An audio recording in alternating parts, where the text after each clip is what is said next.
is a very smart hitter. He knows if something's going wrong, we go back and watch the tape. Maybe he's getting lazy with his hands, getting back into the launch position. But it's been nice to see that the streak where he doesn't feel good, it's only for about maybe 1, maybe 2 games, right, and he can turn it on pretty quick. So, that's the key is being consistent. I wanted to see 300 at-bats and see how he was going to do. And after 300 at-bats, he showed me that he proves to be here, and he's a guy that can be very important to the organization in years. Well, I know a guy that you have worked consistently with all season is Maikel Franco, and we saw flashes last night. Yeah. We've seen flashes this season. When will you know if Maikel Franco is all the way back to the player that you all expect he can be? Well, I think he'll let us know when that happens. With the work habits he has in the cage, his batting practice is tremendous.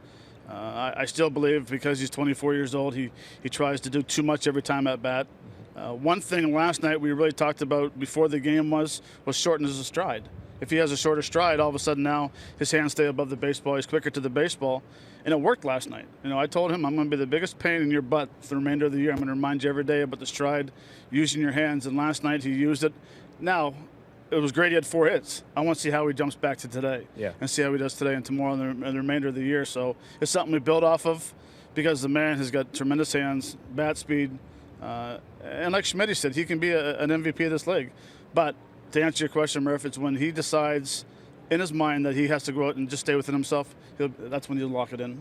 That brings me to the big picture that you talked about during spring training, that we talked about during spring training, about approach and about what you were hoping these guys would do on a consistent basis. How happy have you been overall with the approach of the team? I know it breaks down to individuals, but overall.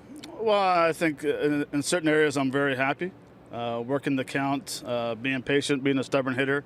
Our walks are up tremendous from last year and the year before that. All the numbers have showed that we've showed improvement. Unfortunately, the league has improved as well. So that way I'm pleased with. The area I'm disappointed in and that we really need to work on second half is runners in scoring position with less than 2 outs. I think, we've had so many opportunities and hitting 240 or 235, whatever it is, with runners in scoring position has really hurt. Yeah. Especially with men on third base, less than 2 outs. And, when you're not built a team around a lot of power right now, you need to play a little baseball and small ball, and you need to get those guys in from third base, and that's the most important thing. So, everything else besides that I'm pleased with. I just we have to concentrate on runners in scoring position and getting guys in from third base second half. Okay, so to follow up on that, is it a mindset for these guys? Yeah. Is it straight out execution? Is it both? Yeah, I think it's a little of both. I think the biggest thing is one is be aggressive early in the count. That's the time where we don't really care if you work the count. If you get a first pitch fastball or, a cement mixed curveball, which doesn't have a whole lot of spin in it, you should be able to crush it. That's the area where you need to be aggressive. But again, I think that a lot of guys think I have to get a hit in this situation. Right. And next thing you know, they kind of squeeze the bat a little tighter. They end up opening up their zone a little bit. It can be misleading with an average with runners in scoring position compared to percentage-wise getting guys in. I think we were 76% getting a guy in from third base, which is second to last. Yeah. Which is amazing. So, again, I think you just need to relax. Don't change your approach a whole lot. Still wait for a pretty good pitch to hit and be ready to hit an attack early in the count. All right, 88 games into your hitting coach career. Any surprises? Anything that you absolutely? I mean, I know you enjoy the job because we've talked about it. Anything that has surprised you about the difficulty, perhaps, of being the hitting coach? No, I think honestly, being in the booth for 3 years and watching. It wasn't something that's going to change overnight. It really isn't. A lot of people think you go a new way and a new approach and a new voice of hitting coach. It's not going to happen overnight. The players will let you know when it's going to happen. Honestly, it's been great. I enjoy coming to the ballpark every day. Yeah. There hasn't been a day. As a player, some days you're like, oh man, I got to go to the ballpark. I can't wait to get to the ballpark because you're still learning something every day from different players, other teams. Talking to within the coaches, talking with players and learning more about hitting. That's the key about being a coach is listening and having big ears and listening to other people, what they have to say. Yep. So the only thing disappointing is I don't get a chance to golf with you and Ben and T-Mac and Scott in L.A., but That's all right. I'll take the coaching job instead. Yeah, I was going to say 88 games post-broadcasting career. I know you miss at least a little bit of that, but you know what? We certainly miss you up there in the booth, but continued success, as Sarge would say, down here on the field. Thanks for your time, Matt, as always. Guys, we'll send it back upstairs to you. Oh, Murph throwing in the Sarge recommendation there. When we return, we're going to take a peek back at the top plays from the first half of the 2017 season.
In 82 seasons. He had 23 home runs in 1982 for the Brewers. He's off to the right there, signing some autographs as they celebrate the 35th anniversary of that American League championship. Well, the Phillies' first half of the 2017 season, the one-run losses, which was a franchise record before the All-Star break, that was huge. In fact, Pete Buchanan continues to point to that as one of the reasons why his team struggled so much. They had 8 walk-off losses as well, but there were some bright spots to the 2017 first half, and here are the best plays from the first few months of the season.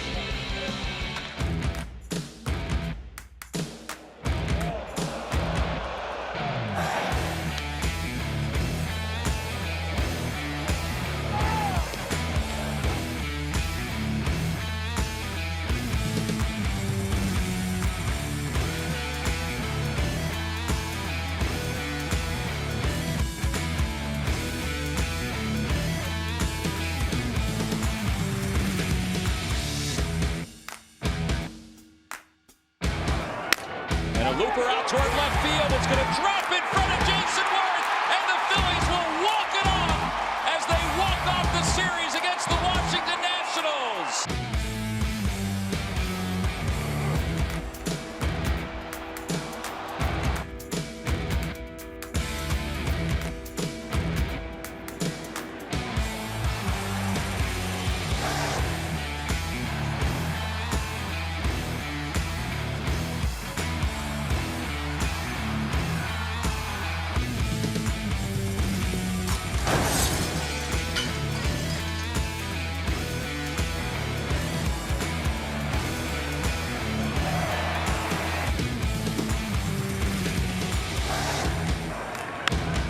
To right field. Marquez going back. It's over his head and off the scoreboard. The Phillies are going to win the ball game. A two-run base hit by Franco the other way. And they win it by a final of 4-3, and I don't know if they'll chase him down. Small and bright, little bright, you look happy to meet me. Drive to straightaway center field. That's going to do it. Taylor makes the grab. Coming home is Odubel Herrera. And the Phillies have ended their 5-game losing streak on a sacrifice fly by Freddie Galvis.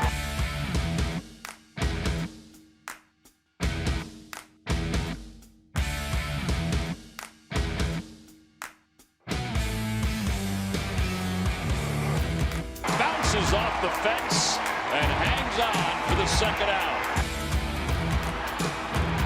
Hot shot to short, flag down by Galvis to second for one, over to first. Woo! Oh, it's a smooth ride.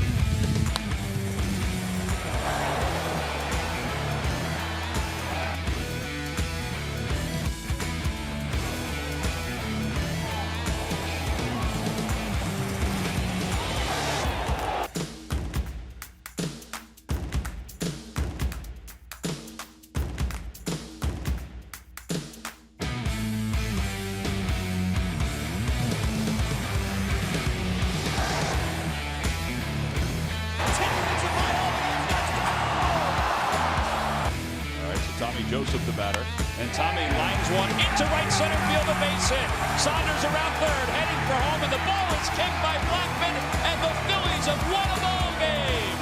They won it by a final score of 2-1 as Tommy Joseph walks it off here in the bottom of the 11th inning. Some of the bright spots for the first half of the 2017 season. Phillies fans settling in for Game 2 of this 3-game series. Lineups at first pitch when we return.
American League champion Milwaukee Brewers.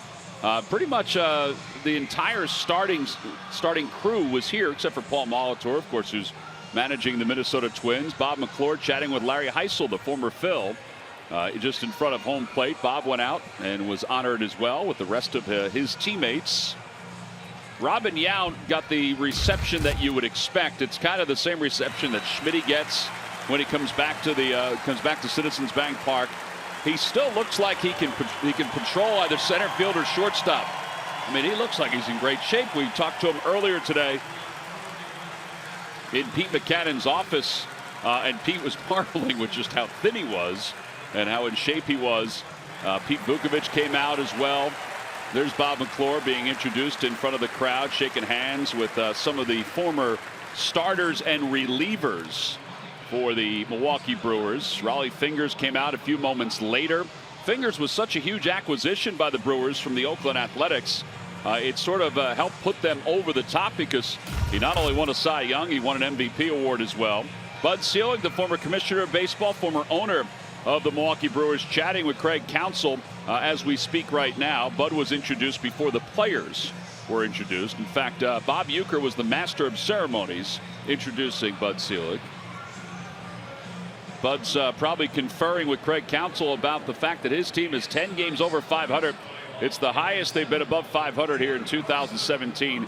They thought they gained a game on the Cubs last night, but the Cubs pulled out a 9-8 victory. Yeah, Baltimore had a great comeback, though, against the Cubs, and then Addison Russell hits the home run in the ninth inning, and Wade Davis came in and shut the door. But, you know, this is a good team, though. And you know that they have the wherewithal possibly to go out. If they can get you know, not a number one, those are hard to get. But if you can get a number two, you know, number three starter to help this rotation out, there's no reason why this team, you know, can't do some special things for the rest of the second half. Well, and not only for the rest of this season, but also for the postseason to get a guy that could stabilize their rotation. Lineup cards are being exchanged. We'll be back with baseball right after this.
One, partly because of their bullpen, but also because of their offense. Speaking of the offense, let's take a look at the Phil's lineup. It's brought to you by Xfinity. Xfinity X1 will change the way you experience TV. So a couple of changes because of the injury to Aaron Altair. Daniel Nava leads it off, and he's in left field. Cameron Ruff is back in the lineup, batting behind Odubel Herrera. Herrera moves up to the number 5 spot, but Ruff is hitting 6th into the bottom third of Williams, Kelly, and Nola. They will face 28-year-old right-hander Jimmy Nelson. 8-4 on the year with an earned run average of 3.30. And it looks like he's made some major strides from last year to this year, after last year leading the league in losses for the Milwaukee Brewers. Yeah, without question. You know, just the numbers alone are significantly better than last year. You know, it all comes down to command. Any pitcher, you know, will tell you, I don't care if you throw 100 or 90, if you don't have command, you're not going to be successful. And he feels like his command's finally where he wants it to be. Nava pinch hit in last night's ball game, and the first pitch of the night is in there for a strike. So we're underway. We're a little tardy, but that's what happens when you have ceremonies. And they were kind of neat. I mean, for the fans here, that's the only World Series the Brewers have ever been in. No balls and 1 strike to Nava. Off the hands, 0-2. So it's not surprising that Nelson says this is the reason why he's been effective this year. He said because he gets ahead 0-2, and now he can expand the strike zone with a whole assortment of off-speed pitches. I think every pitcher would feel that way. I don't recall him. Did he always pitch from this modified stretch? I don't remember it from last year. But you mentioned it a few weeks ago. A lot of pitchers have gone to this just to balance their mechanics. Swing and a miss. Got it to 94, and as John talked about in the open, he will raise it up a little bit. He'll change the eye level, and there's 1 man down. Time now for our Nissan keys to the game. What are you thinking there, John? Keep on rolling, Aaron Nola. He's been on a roll. Last handful of starts, Phillies' best pitcher, and keep swinging the bats like you have the last 2 games. Look, you score 6, you give Aaron Nola 6 runs, this game is a win for the Fighting Phils, but they have to put together great at-bats like they did last night and get Jimmy Nelson early. Freddie Galvis the hitter. Galvis 1 for 4 last night. Well, he's throwing strikes, which is what we expected. Last year he lost a major league leading 16 games. He was 8-16 with an earned run average of 4.62.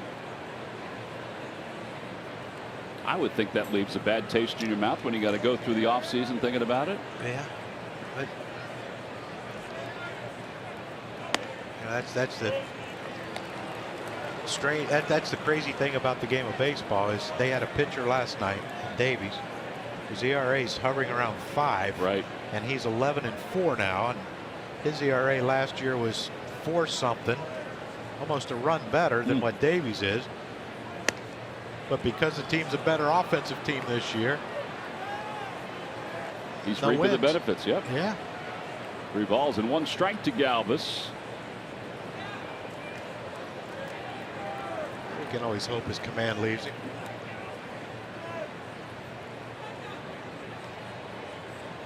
And there's ball 4. So Freddie works out a walk. Yeah, that brings Maikel Franco to the plate. The Lucky McDonald's Phillies home run jackpot contestant is Linda Aumiller of Cherry Hill. Phillies hit a home run in today's ball game. Linda will win $100. Introducing the new signature crafted recipes at McDonald's. I'm loving it.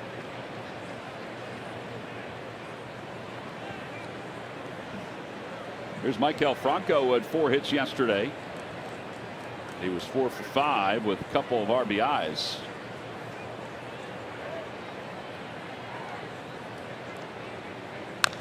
And he fouls that one off his foot.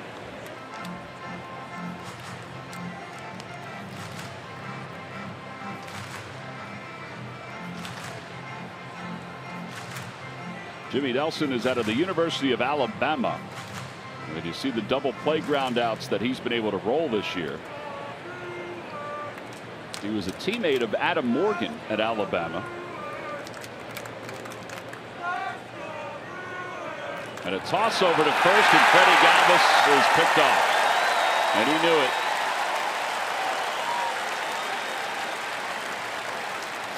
His feet were moving the other way. Yeah, Freddie was trying to steal this bag. You see that, just that little bit of turn towards second base, and Jimmy Nelson, perfect throw to Thames. Just a catch and tag, and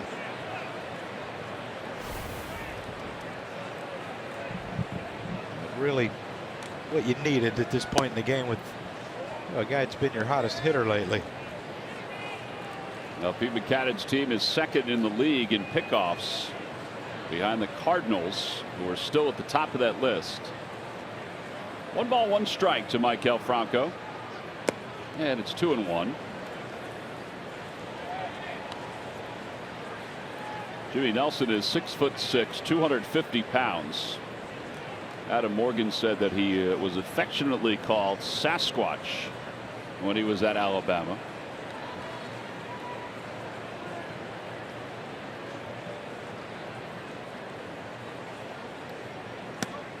2-2. They were the quote-unquote weekend starters for Alabama for a couple seasons together. Usually the best pitchers are the weekend starters because that's when you're generally playing conference games.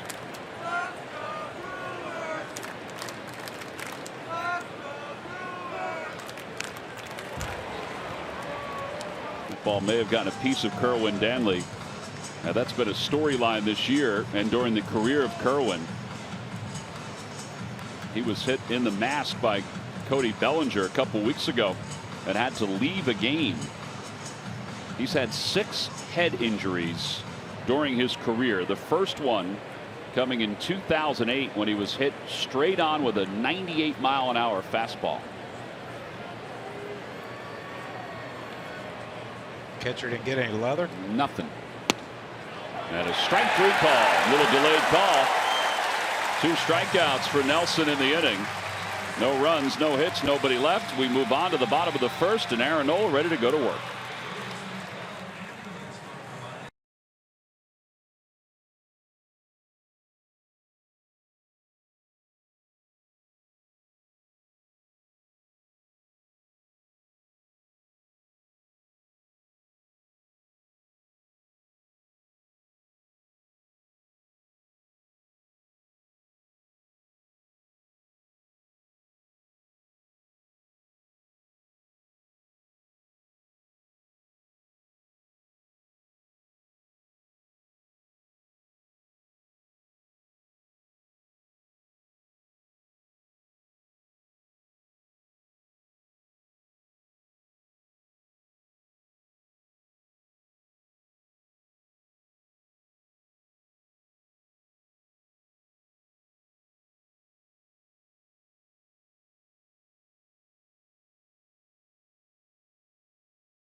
Able to pound out 9 runs in last night's ball game. Let's take a look at his lineup for tonight. It's different than last night. Brought to you by Xfinity. Xfinity X1 will change the way you experience TV. The changes for today is Hernan Perez will be in right field and he will bat 5th behind Travis Shaw, who comes in hitting .296, including .309 against right-handers. Stephen Vogt will do the catching, and Brett Phillips will make the start out in center field and bat 8th against Aaron Nola. Aaron's record is 6-6, but that does not tell the story.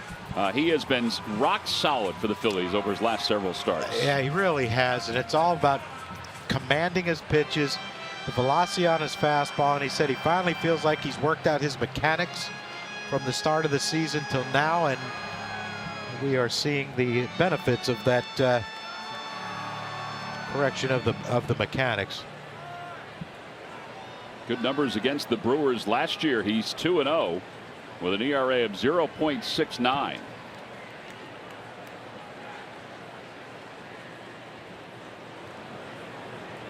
First pitch of the night is outside. It's 1 ball and no strikes. Bijar was 1 for 5 last night with a run scored. His 31st game as the leadoff hitter. Not having the same year as he had last season.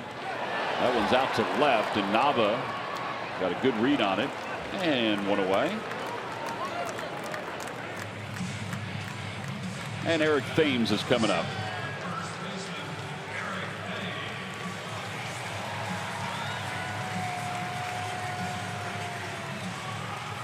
Thames hitting .245 this year with 23 home runs, 43 runs batted in.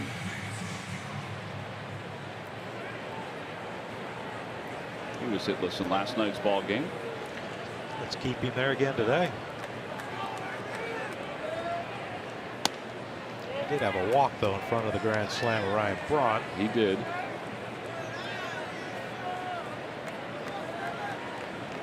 Thought it was funny to see that he has 2 career home runs against the Phillies. That happened before he went to Korea. Down the left field line toward the fair pole. It is a fair ball, and it stays in play, and Thames goes to second. And he's there with his 16th double of the year. I was shocked that stayed fair. Yeah, no kidding. And as high as it was hit, but with Daniel Nava's playing him to pull. Look where this ball hits. Right off the, looked like right off the 3 on the 345 sign. Wow. Yeah, I thought that ball would hook a little more as high as it was hit.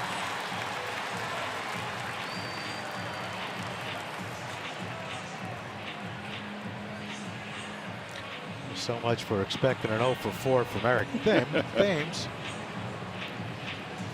Well, Ryan Braun is now the hitter. Craig Counsell said after last night's ball game that he's going to have to manage Braun's time. In fact, he alluded to the fact that he may not play today, but the calf must be feeling good. At a breaking ball and a good one.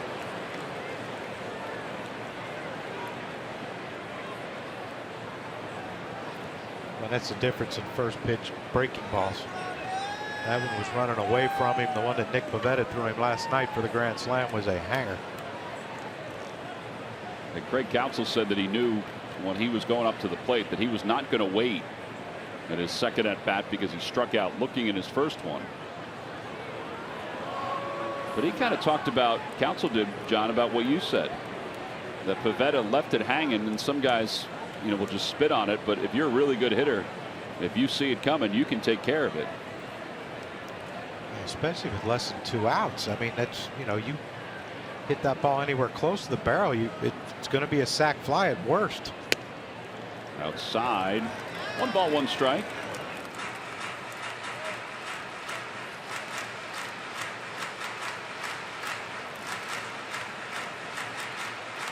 Runners in scoring position numbers, hitting a .184.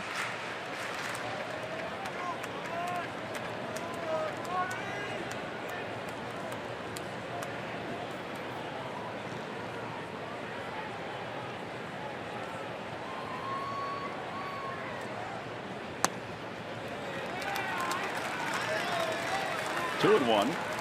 That one was just a hair off the outside part of the plate. Yeah, you hope that you know, Aaron Nola and Cameron Rupp aren't thinking, you know, maybe we'll pitch around him. You know, he's not the same guy. And, you know, yes, he hit the grand slam, but the guy behind him is their best hitter right now. And a lefty. And you mentioned hitting over 300 against righties. You know, I think you got to take your chances with Braun and hope to get him, and then you can work differently with Travis Shaw. Yeah, I think it's a tip of the cap to Braun that Counsell still has him in the 3-hole. He probably could put somebody else in there.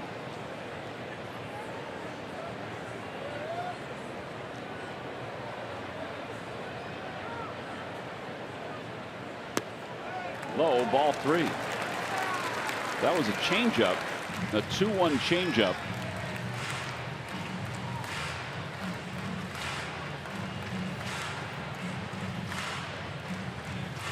Three balls, 1 strike to Braun.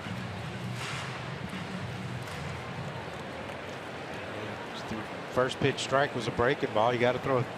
You would assume he'd throw a breaking ball here. 3-1.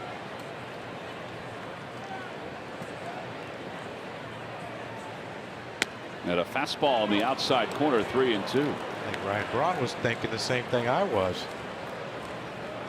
Well, he can't be questioning that pitch. He just said something about the pitch when he turned his head away from Kerwin Danley.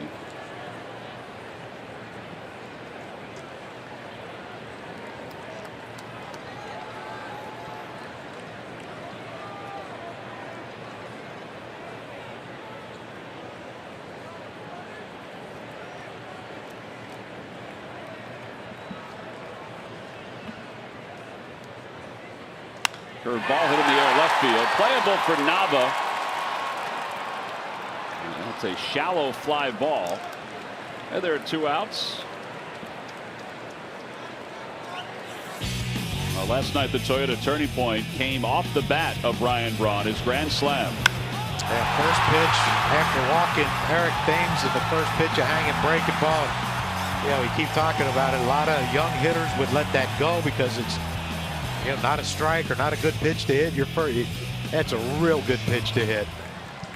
That is the 4th grand slam, or was the 4th grand slam of the season for the Brewers.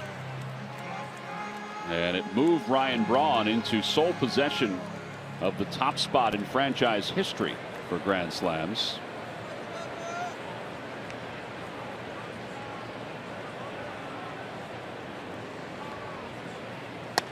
First pitch to Travis Shaw is inside. And it's 1 ball and no strikes. Shaw was 0 for 3 yesterday. You gotta like that pitch. First pitch. You're gonna pitch him in, you're gonna miss, you better miss in. And I just like the fact it was some guys, when they try to get in there, they change velocity and try to aim it in there. Aaron Nola fired that one in there.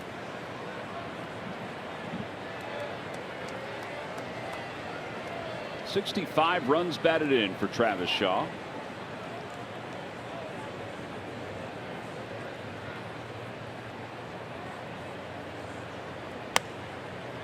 Upstairs, 2 balls, 1 strike.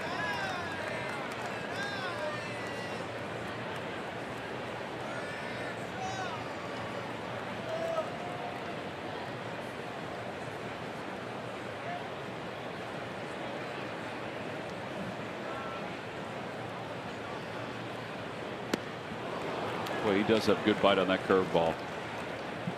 Yeah, and a lot of that is velocity. When your velocity's up, you got better. You can spin the ball better. That's a great. I mean, look at that pitch. It was never a strike until it got about 5 feet from home plate, and that's why Travis Shaw swung and missed.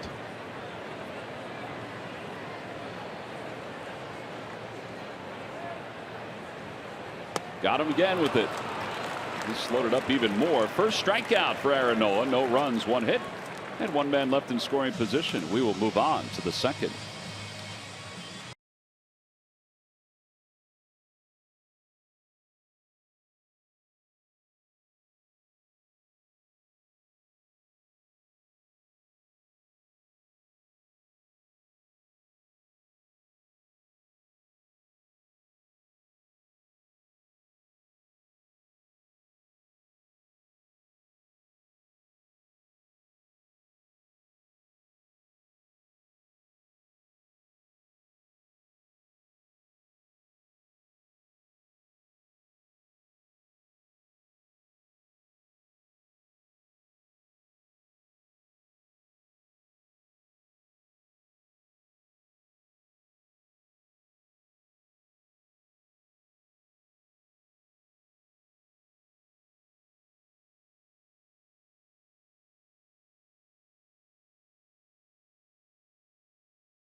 Neighborhood and major news of the day. Now more people are watching NBC 10 News and Telemundo 62 News at 11 p.m.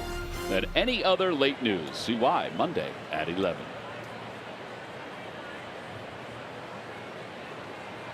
We begin the top of the 2nd inning. And Tommy Joseph leads it off and takes the first pitch for a strike. It's 0-1.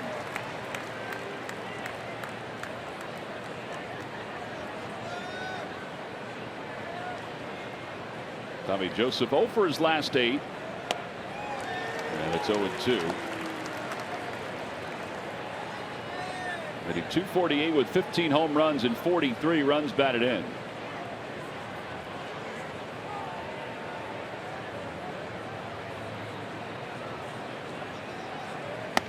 And a fastball on the outside part of the plate. 3 strikeouts for Jimmy Nelson.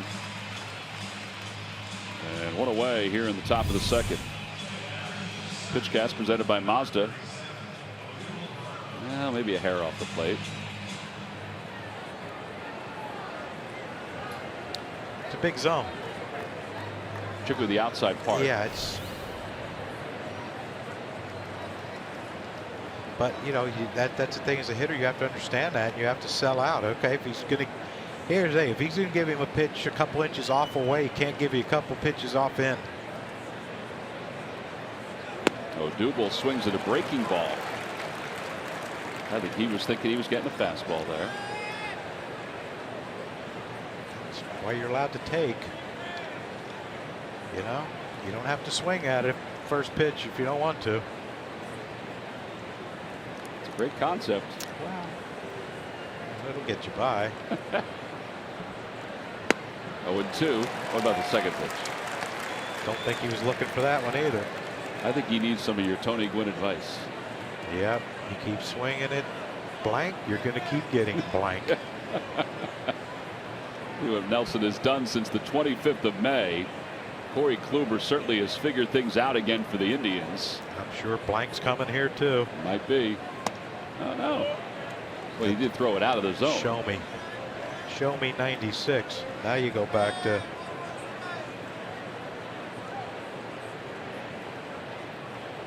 Nelson is a quick worker. You can see that. He's already back on the mound, ready to go.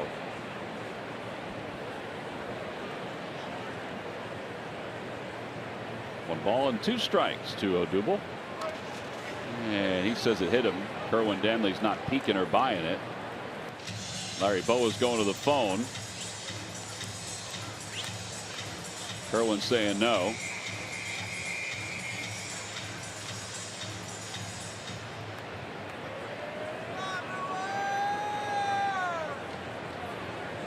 Now, is this one of those you can ask? It looked like it hit him in the tip toe. of his toe. Yeah.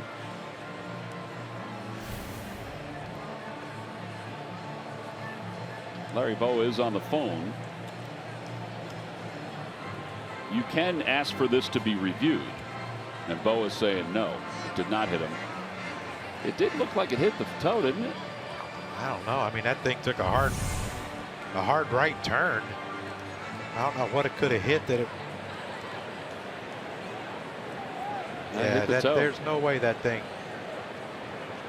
could kick that way, that hard. It was too high above the ground to say that it hit a piece of dirt or something. Outside, 3-2.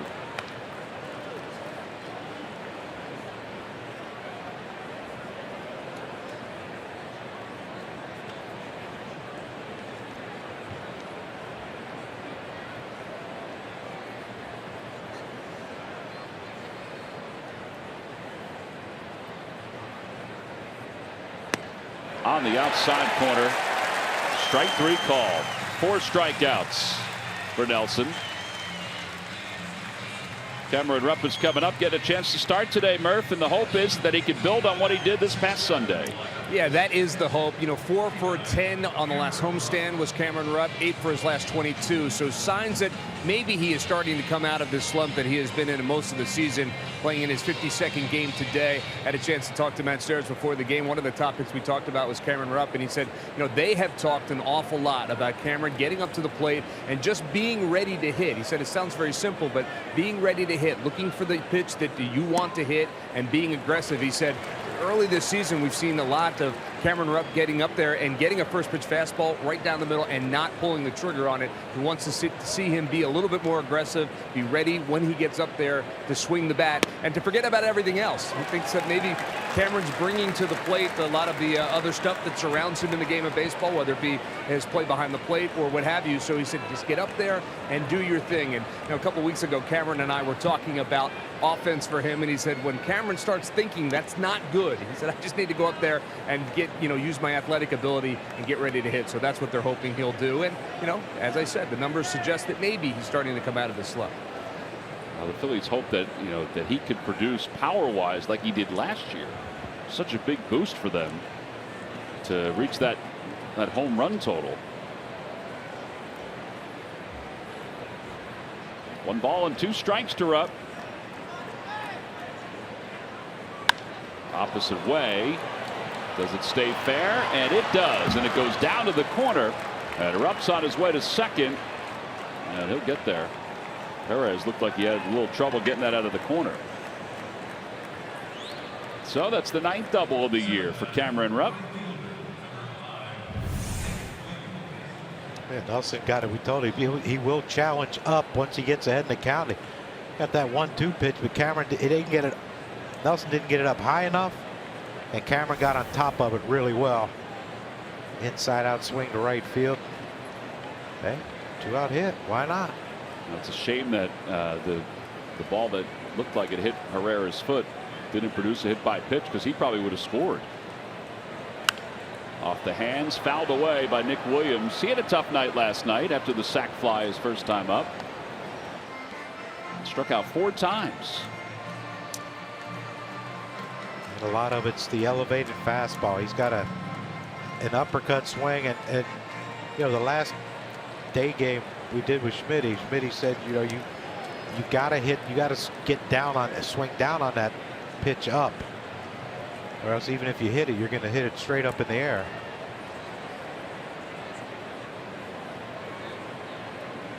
That's where top hand comes in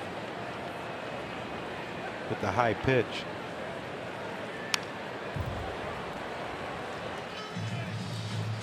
Well, now he's got to protect, and you know, we saw Jimmy Nelson last year in just 1 game against the Phils. He allowed 6 earned runs in 4 innings. He's a little different this year. I mean, look at all the bats that he worked ahead. Seems like every Philly hitter comes up here, it's 0-2, 1-2. See if they try to climb the ladder with Nick. 1 ball, 2 strikes.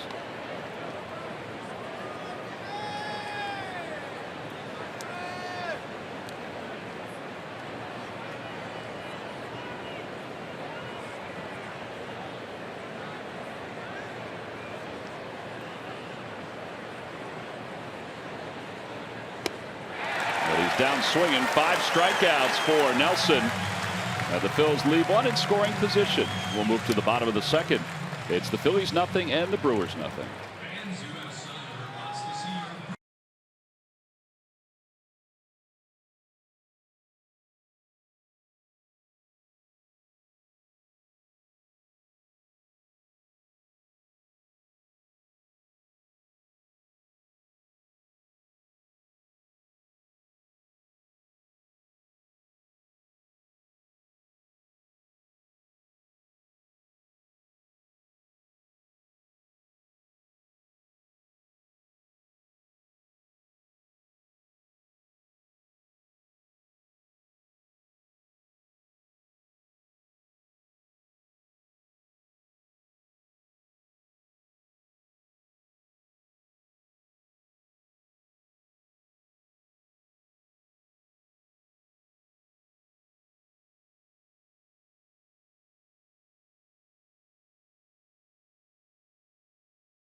At mobile app. Stay connected to the game's best players all season with game day, live game video highlights, radio broadcasts, stats, news, and more.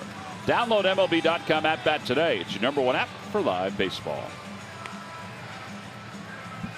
Last of the 2nd and a scoreless game. Each team has had a runner in scoring position. And Hernan Perez will lead it off against Aaron Nola. It's interesting how, you know, Craig Counsell would change the lineup. Is Hernan Perez a better breaking ball hitter than Santana is? I mean, you know, Stephen Vogt's playing today. Pena's out. You know, they just had 4 days off. I agree. Well, we'll find out. Perez does have good career numbers against the Phillies, but hey, Santana's been one of the hottest hitters in all of baseball. Third highest average in the month of July.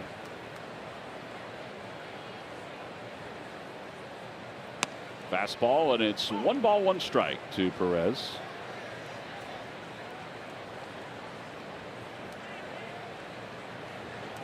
The center fielder and right fielder struggled a little bit defensively last night. But as you mentioned, they had 4 days off to kind of get refocused. That's a different guy today, Johnny. Fielding that ground ball in foul territory. Yeah, that went right at him, though. He didn't have much to do there.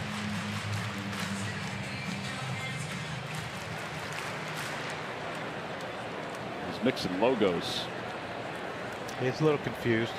Didn't know what era to be in. Wanted to be old school, but he didn't want to upset the, the new kids on the block. Right. That's the logo that they wear when they're not turning back the clock. That's the better logo.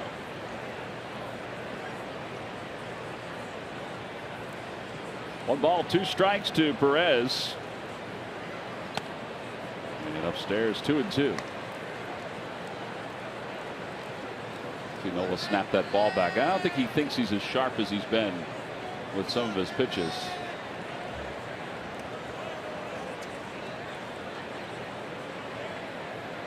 Curveball.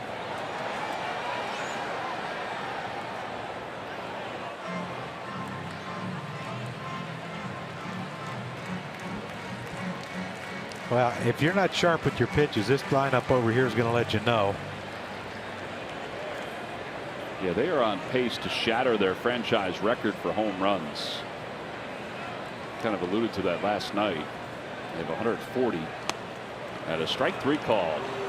Second strikeout for Aaron Nola. Is Aaron hesitating in his delivery? I don't recall. Watch his left foot when it comes up. It looks like there's a little bit of hesitation about a third of the way up, and then he brings it up some more. Watch his left leg. See that little hesitation? There is a little hesitation. You're right.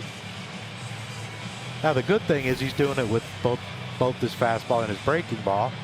So it's not something that he's telegraphing, but I don't recall him doing that early in the season. I can't tell you that I recall it either.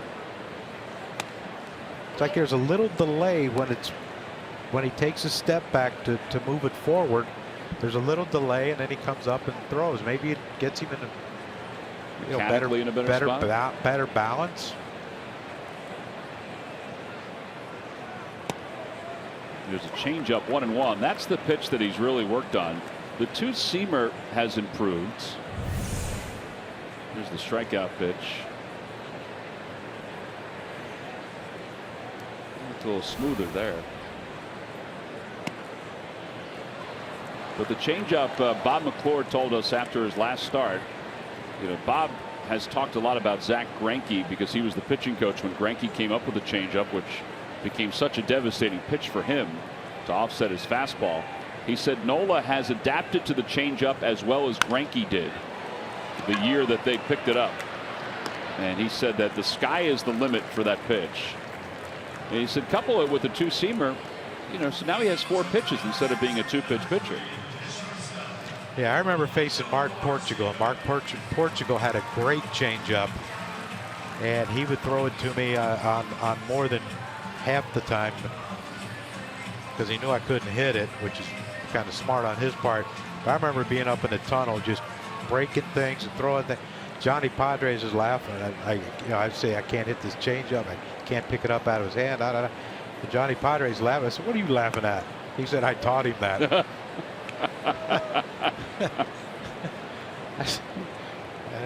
Well, that's kind of like Bob now with Zach Greinke. Zach Greinke pitched pretty well against the Phillies for 5 innings out in Arizona. A little pop-up near second base. Freddie Galvis says he has it, and the inning is over. So an easy inning for Aaron Nola. 1-2-3 go the Brewers. We'll move on to the third. No score.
League championship Milwaukee Brewers, including Don Money, who was a designated hitter for a good part of that year for the Milwaukee Brewers, played a little infield, and Don's nice enough to join us up here in the booth. Larry Heisel also had Philly connections, and he was introduced as well. Pretty nice ceremony. Yes, it was pretty good. You know, some guys we talked a little earlier about, you know, we haven't seen for a few years now, and you know, unless it's a golf tournament or, you know, one of these little shindigs here. But Larry Heisel, haven't seen him for a while, and Teddy Simmons, you know, he's still on ball. So it's been a lot of fun. I know it probably changed your life when you left Philadelphia to come here, because you had so many productive years here as well as, you know, in Philadelphia. But I guess the 82 pennant had to be the penultimate for you guys. It was a great camaraderie between all the players. We had a lot of fun. You know, we had a flip game behind home plate. We'd have 20 out of 25 players playing flip back in those days. And we'd get the ballpark at 1, 2 in the afternoon and play till about 5 o'clock batting practice time. So it was a lot of fun. And, you know, that was it. You know, we come up a little short, but it was sure a lot of fun. Now, when this gentleman got called up to the big leagues, you were playing third. Larry Bowen, how did you deal with that? Very carefully. Did he talk a lot then? Larry was Larry. If you know Larry, I mean, I played with him. I was 1 year in front of him. I was a shortstop in my first year. I played short in Philly, and then he came up the following year, and I moved over to third. And, you know, we got along great. I mean, yeah, Larry was a young kid. I mean, even though he was older than I was at the time.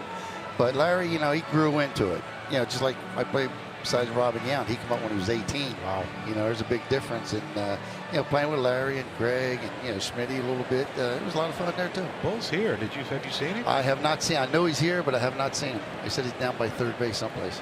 Yeah, he's an ambassador on this trip. He's got a bunch of Phillies fans out here that he's. So you hit the first home run at the vet, and Larry got the first hit. Larry got the first hit. I'm sure Larry's going to take all the credit for the history of Veterans Stadium. Well, of course, he got the first hit, but you know that's just part of baseball. But you know, we had a lot of fun. You know, new stadiums back in those days. You know, the cookie cutters, as they call them, they're supposed to be used for everything. Turf was new at the time, but you know, we went from Connie Mack Stadium to that, and we thought it was, you know, unbelievable. But over the course of years, things wear out a little bit, and. Yeah, but get back to Larry, you know, he got the first hit. I tied the ball game up in the 6th with a home run, and we ended up winning 4-1. There's Aaron Noel, who's retired on the 3-1 putout. All right, so the teams that you were part of here in Milwaukee, I mean, that 82 team lost to the Cardinals, obviously, in the World Series. What is the big thing that you remember from that crew? You talk about Robin Yount, Paul Mall. I mean, you had 3 Hall of Famers on that team with Raleigh Fingers closing things out, too. Well, it was a great camaraderie. When I came over in '73, you know, it was a young organization. They came here from Seattle in 1970, so it was only like 4 years old. And, you know, when I was in Philly, you know, I just got in a rut. And, you know, Philly needed some pitching. Milwaukee needed a third baseman, so it worked out both ways. Jim Longboard had a pretty good career. And, you know, it's just one of those things. And we built the club over. Gorman Thomas came up mid-'70s, Charlie Moore, you know. Robin came up in '74, and we all meshed together because most of us played about 10 years together. Right. So you knew what everybody did. It was a team effort. If you called for a bunt, you bunted, hit and run. We did a lot of, stole a few bases and hit some home runs. And that's how we used to win. You had some characters on that team too, didn't you? We had some good ones. You know, Gorman was it. Vukovic, you know. I mean, Slayton was there. Charlie Moore, you know. Munchkin, he went from catcher to right field, become a very good right fielder. He did that year, yeah. You know, Cecil Cooper, man, oh man, he could hit, you know, his line drives all over the yard. And Ben Ogilvie, he could let it rip, couldn't Ben Ogilvie, you throw something about 6 inches off the ground, and he hit it out of the state. He would, and he'd leave the ground with both feet. He swung so hard. It was a great team effort, you know, pitching wise. You know, when we got Fingers in that trade with Teddy Simmons and Vuk, you know, that put us over the hump because we never really had that closer. Right. We're trying to win games 8-7, 10-9 all the time, and you know, at times you need a 3-1 win or 3-2. And he did it, and Vuki come in. They won both of them won the Cy Young. Did Harvey Key make that much of a difference that year? Harvey, yeah, because Buck Rogers was the manager from the year before. In '81, we made the mini-series. We lost to the Yankees in 5, and then Buck started out the following year, and we just got in a rut. We couldn't beat anybody. You know, we were just, things were not working out, and So they made a change. We lost the first game out in Seattle on a 3-game series, I believe it was, and we fell last place. And then they made a move and brought Harvey in, and Harvey was here for years as the hitting coach, and great, you know, he could talk to you, and Harvey wouldn't say, hey, let's do this. You went to Archie and asked him, hey, Archie, my hand's a little too low, too high, whatever. Be out here tomorrow at 4 o'clock. You got 15 minutes. And 5 or 6 of it's talking about what we wanted to do. And, you know, things fell in place, and he would just say, let's get rid of all those plays, trick plays that don't work. Let's go out and hit the little white rabbit and have some fun, and we went on to win the World Series. Don, thanks for coming on. Thank you, we Don. appreciate it. Don Money, our guest. There he is, being part of the honorees tonight at Miller Park. We'll head on to the bottom of the 3rd.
Honda dealers. Heard of your local Del Val Honda dealer. Visit DelValHondaDealers.com. And by McDonald's.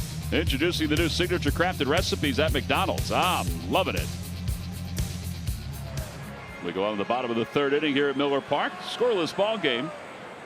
And it'll be Brett Phillips to lead things off for the Brewers. Phillips, who was just called up before yesterday's game.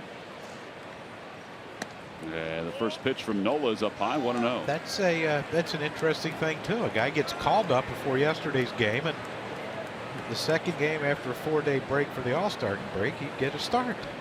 Yeah, you wonder if he thought, all right, we've had 4 days off. I've got to get everybody at least one game the first weekend. But I'm with you. After scoring 9 runs last night, you ride it out. Outside, 2-1. All right, we were talking to Don Money. I didn't see what Ty Kelly did. Ty Kelly struck out swinging. Aaron Nola put it in play. Did you get that one? I did. And Yard made a good play on Nola. On the outside corner. It's 2-2. Yeah, I think if the way Kerwin Danley's calling this game, I think you get behind, you can throw something on the outer edge. If it's just a little off, you're going to get it. So might as well stay out there. That was awfully close there. 3-2. Phillips at 17 homers and 66 runs batted in at AAA.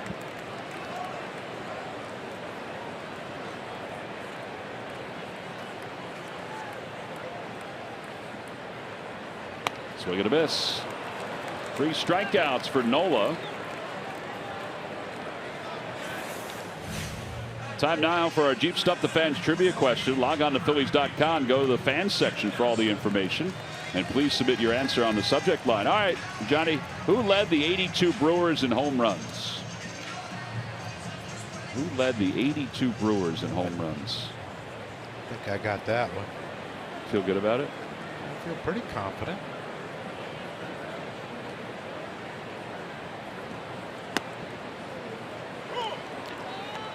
At some point, I'm going to answer one of these without help. I think you're going to get this one pretty easy, too. I do, too. I was listening to when they announced him. That year they hit 216 home runs. This year's team's on pace for 246, but 216 in 82, that was a significant number. 0-2 pitch to Nelson. And just a bit outside, 1-2. Just when I said you might be able to get that pitch a little bit off the plate outside. He didn't get one with Phillips, and he did get one there with Nelson.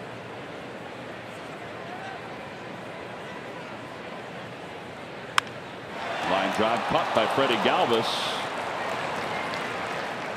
The fans are a little jumpy tonight. They thought the Braun ball was out. And Nelson squared that one up. I think they thought that one was going to the gap. Phillies fans a little calm right now. Bull looks comfortable. Yeah, the bull is stretching his Hold legs on, out. I got to tell us, Straber, I got to move. There he is. He's off to the side. The one and only. You know why? Scott Palmer's taking up too much space next to Gene Lozinski. You're right. He doesn't want to talk to either one of them. We should get him up here. Don wants to talk to him. Don Money wanted to talk to him. There's Scott. Why is he not paying attention to the game?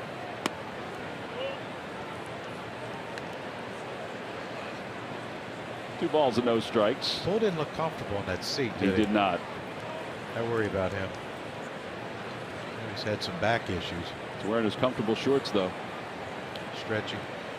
They're to die for. They're to die. I was trying to remember what he said. They're to die for.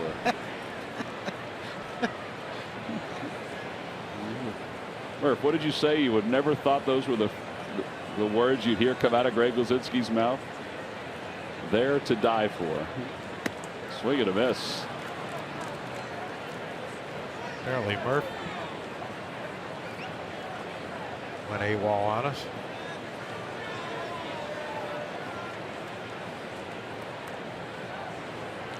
Oh, he held up his microphone. I guess we're supposed to figure out that maybe his microphone's not working. I was hoping you'd run down here and turn it on for him. That one's off the glove of Galvis. And a base hit. Second hit of the game for the Brewers. You know, Murph, you'd think that you know, all the years you've done this, you learn how to turn on the microphone. I have it written down somewhere. I'll try to find it. See if you can find it on that oversized head placard that you have. Greg Murphy placard.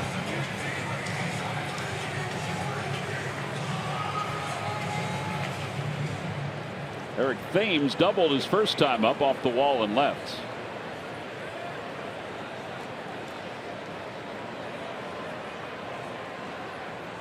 Breaking ball.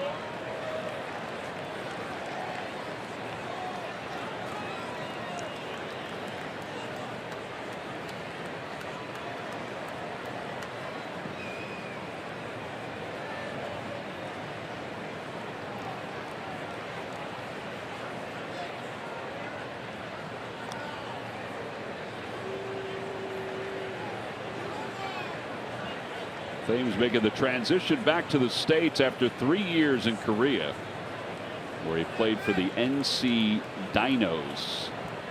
Had 124 home runs in those 3 years.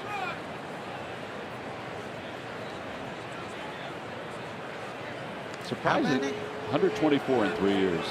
Surprising, and financially it was probably more money than he could have ever imagined making the way his professional career was going here. But $3.75 million for those 3 years, not each year, but for those 3 years, guaranteed. All living expenses paid for.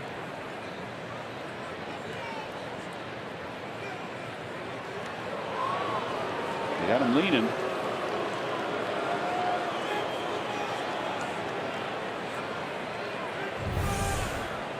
What? The base runners must be getting bad reads.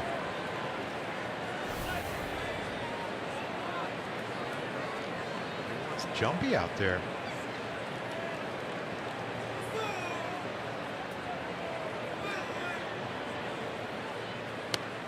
1 ball, 1 strike, changeup.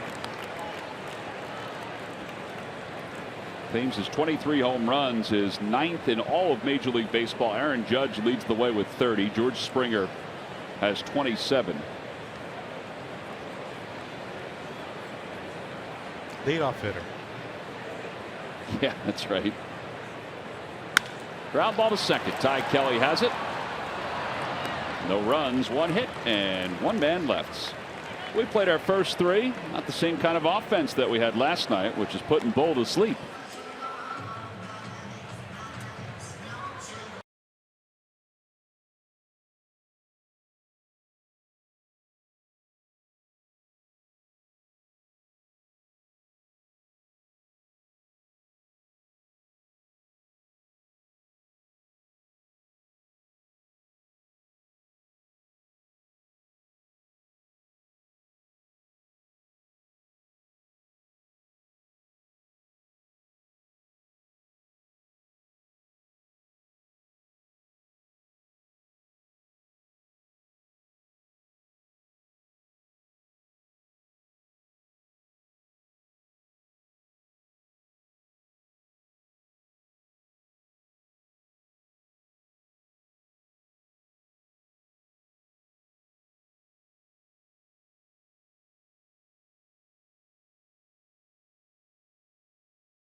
Plays, and Jimmy Nelson, he's got the strikeout going here tonight. Yeah, he does. Just what we talked about. You know, he got to lay off the elevated fastball. That one there didn't look like a strike to Franco, and that one there didn't look like a strike to Tommy Joseph. But Jimmy Nelson has been around the strike zone. Sometimes you're going to get calls when you're around the zone. And I guess the only positive thing you can say about all the strikeouts is pitch counts up. That is true. He had 50 strikeouts during the month of June, which tied Ben Sheets for the 2nd most in Brewers history for a month. We play enough innings today. Might get him today.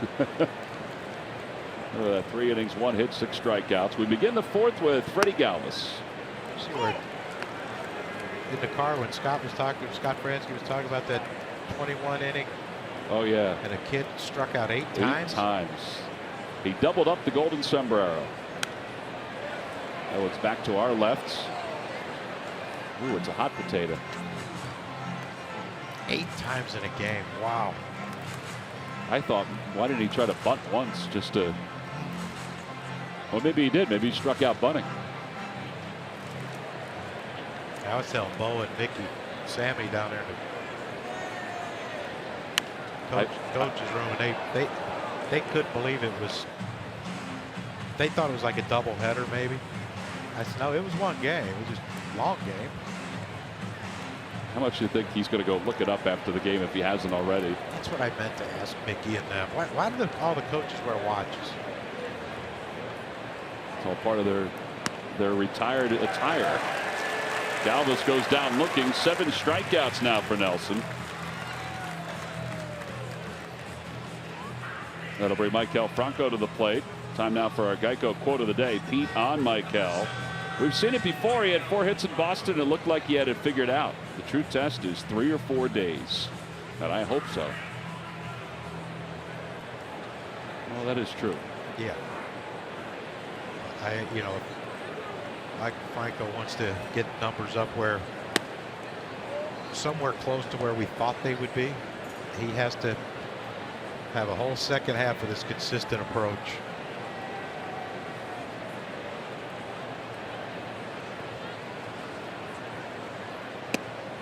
You wonder if part of it, I mean, he has changed his stance.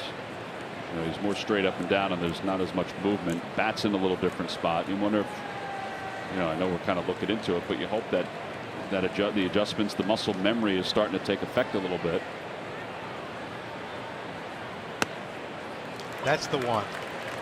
You know, last night, yeah, he had 4 hits. Most of those pitches were middle in. Can he hit a fastball away?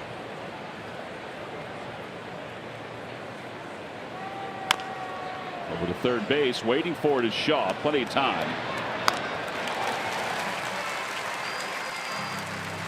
2 outs. Well, the Brewers honor the 82 team tonight, and the Phillies will honor Pete Rose. And the rest of the alums, beginning with a Toyota Alumni Weekend, Friday, August 11th. That's when the Pete Rose Bobble figurine will be given out. Again, courtesy of Toyota. It's part of the Alumni Weekend festivities and the induction onto the Wall of Fame. Go to Phillies.com/theme nights for more information.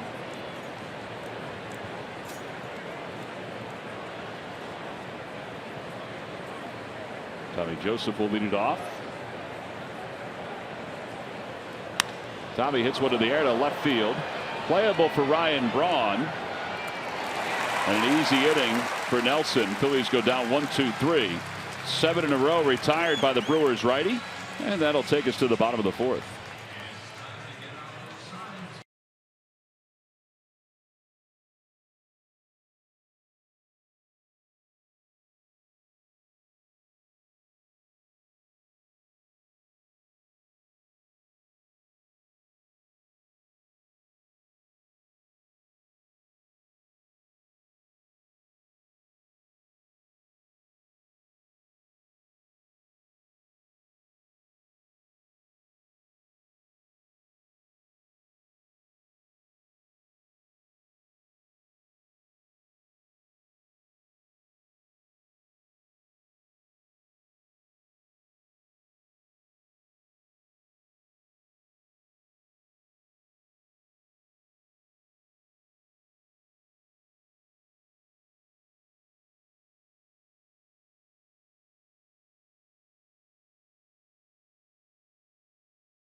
Places and by Yellowwood brand pressure treated pine. If it doesn't have this yellow tag, you don't want it.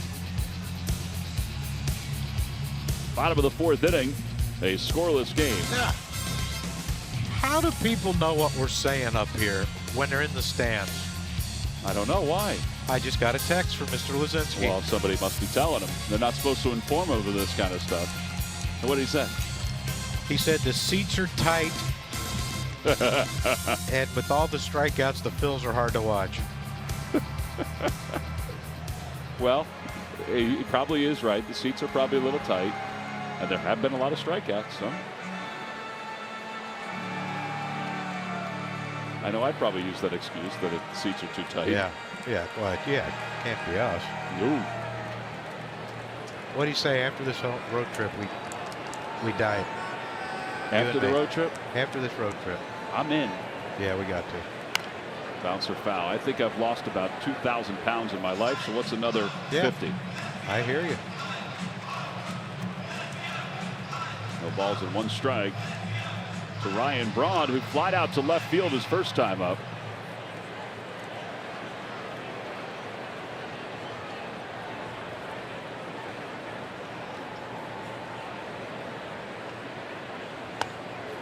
So you choosing after the road trip because of the brats here? They are a weakness, yes.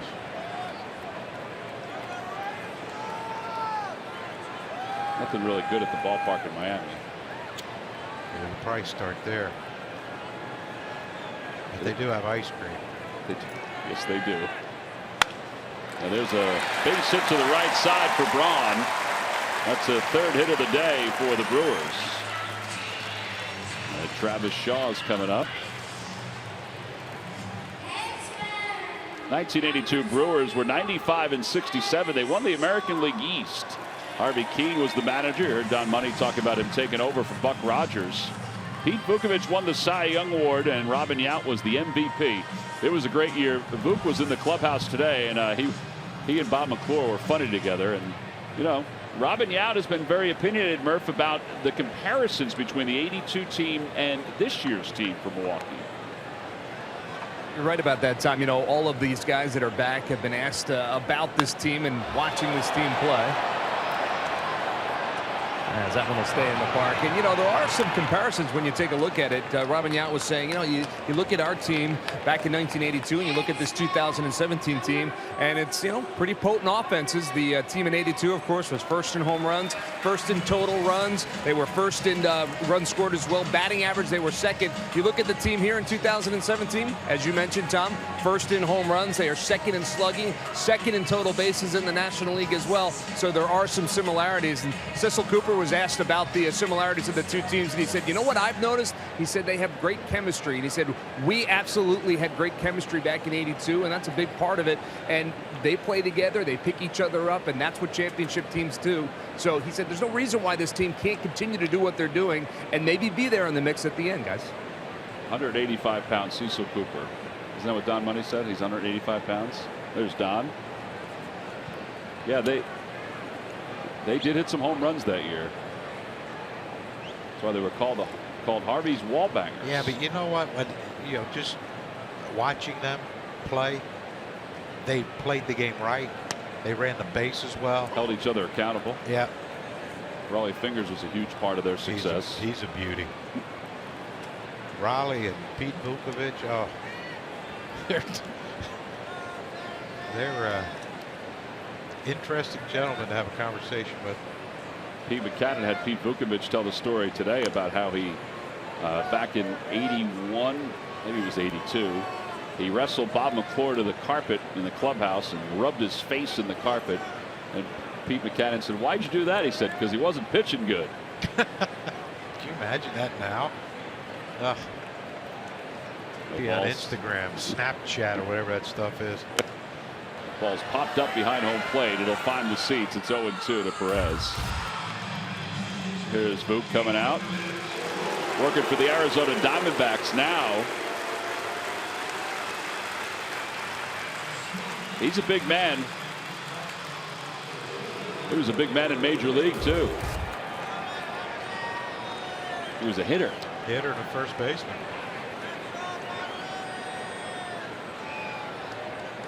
Perez struck out looking his first time up.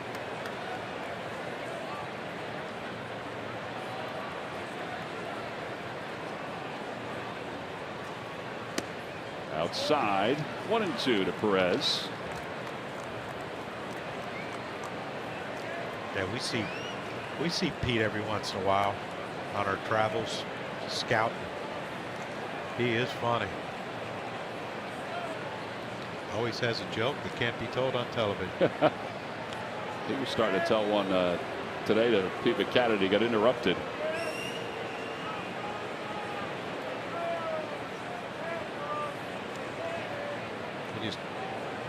You know, I heard a lot about, you know, Robin and Molitor from, you know, when Dale Swain came over.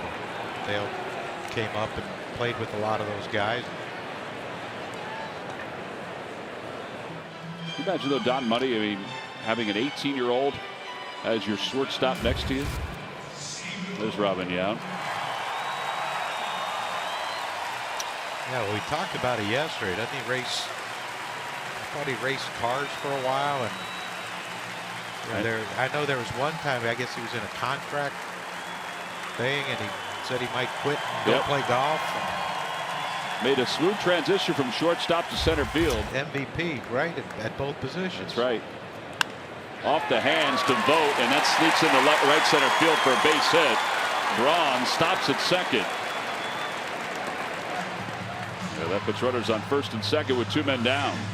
Dirt bikes is what he rode, Robin. I know he still rides motorcycles.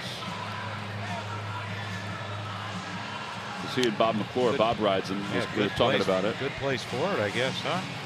Isn't this where Harley Davidson? Home of Harley Davidson. Home of Harley Davidson. There's Mac.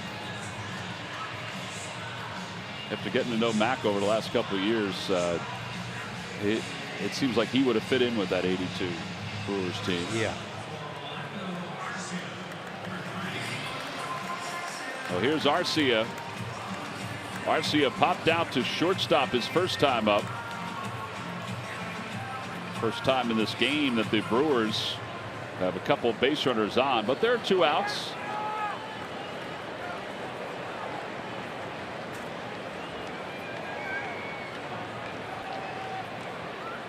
Outside, 1 ball, no strikes. I wonder if at some point they're going to get Arcia to change. Go to the 2-strike approach on every pitch, a little more compact. Especially from a guy from the stretch. If you hold it longer, we've seen Odubel get caught in between. Somebody like Noah would cause him, I think, to be in between because of his breaking ball. This is what he did last night.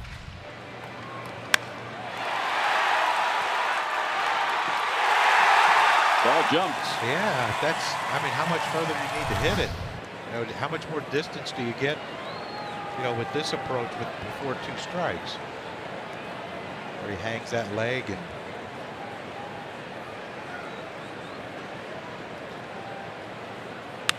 Out towards shortstop, caught by Freddie Galvis. And that'll retire the side. No runs, 2 hits, 2 men left. We have completed 4. Still no score.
Who has perfected the perks of same-day delivery. Order by 11:30 and your WB Mason driver delivers right to your break room. Local, fast, and convenient.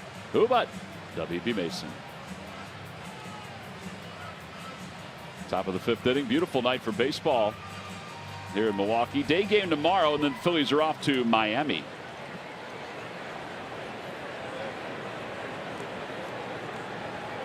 Had an air show that was going on in downtown Milwaukee today. I forgot to ask, did Larry go to that? He was mesmerized yesterday when they were practicing. He did not. Well, if he did, he didn't let us know about it because we told him we would go with him.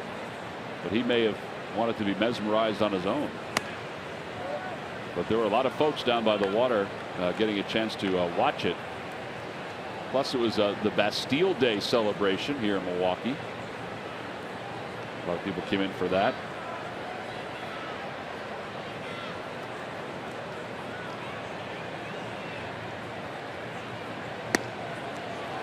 ball, 1 strike. One more day of the powder blues tomorrow, as the Brewers will wear the old-time uniforms as well.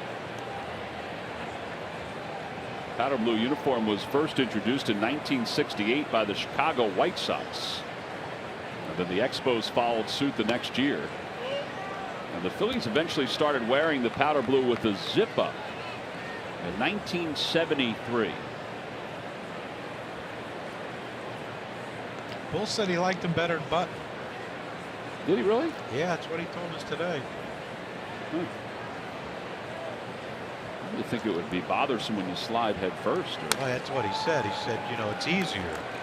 Because he said all the times I've slid head first into bases, and, you know, you worry about popping a butt. With the zipper, you didn't have to worry about that. All right. I just thought it would hurt a little bit more. Saturday, July 22nd, when the Phillies take on these Brewers, it's photo night at Citizens Bank Park. It begins at 5:05. It's an opportunity for fans to take photos of their favorite Phillies players, coaches, broadcasters, and of course the fanatic. Visit Phillies.com for more information and to order tickets. Here's Cameron Rupp.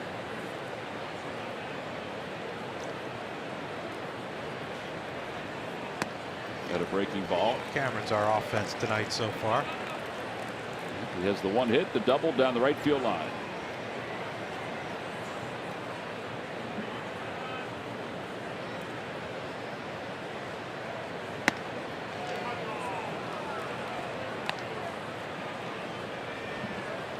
Well, I guess that's the story. It's been his story this year. 11 of 15 first pitch strikes.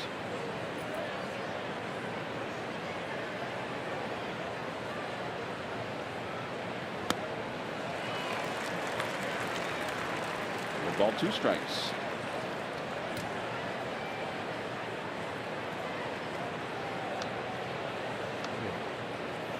Yet to get the leadoff hitter on in 5 innings either. So that's you know, you're working with 1 out right off the get-go. It's hard to generate anything. Makes for a little easier inning.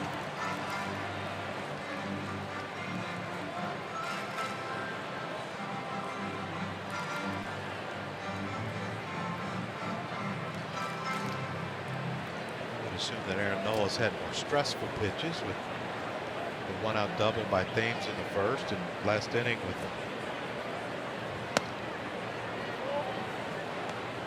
Braun reaching as the leadoff hitter. Yeah, Nola has 4 strikeouts. Nelson has 7. He's averaging 11 per 9 innings. A little more than 11 per 9 innings. Outside, 2-2. I should say 3-2.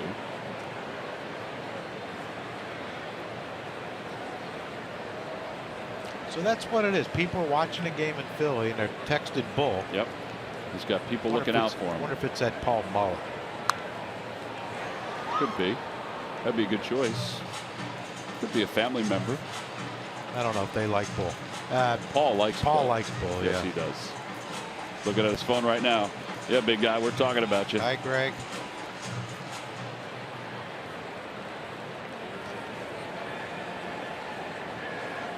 Got a lot of bling going on there. Bull? Yeah. That's the 2008 one, isn't it? It is. And the 80.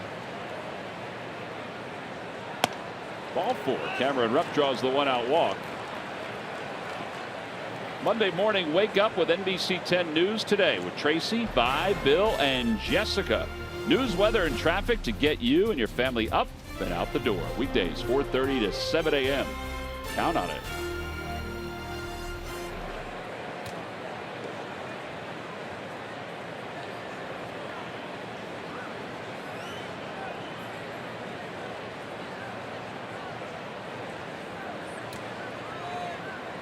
Nick Williams struck out his first time up. 5 strikeouts for Nick in this series. Breaking ball outside, 1-0. Did you watch that when Vi boxed Jose Canseco? I've seen the video of it. You weren't there, were you? No. I've wasted a lot of time in my life. That wouldn't have been 5 minutes of it. I know Jose's a big guy, but I don't know if I want to get him. I would want to get into a ring with Vi. No, all you had to do is remember when Vi Beat up the goalpost. Beat up the goalpost. I mean, it was pretty quick hands. Yeah. He could hit you 3 times. You're like, okay, what just happened there? That's exactly. When's the fight start? As soon as you get off the ground. Okie doke. Yeah, he is a good man. Yes, he is. Made a nice career of himself after football.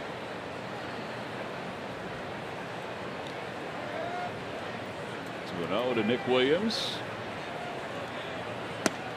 Inside corner, and it's 2-1. That's the problem.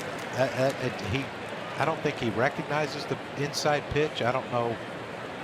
You know, especially righty to a righty. I don't know why you can't see that, but you know, we saw it last night. There you go. There's a base hit to left field. The Phillies have 2 runners on for the first time tonight, as Williams gets a single. His first hit of the series, and now Ty Kelly's coming up.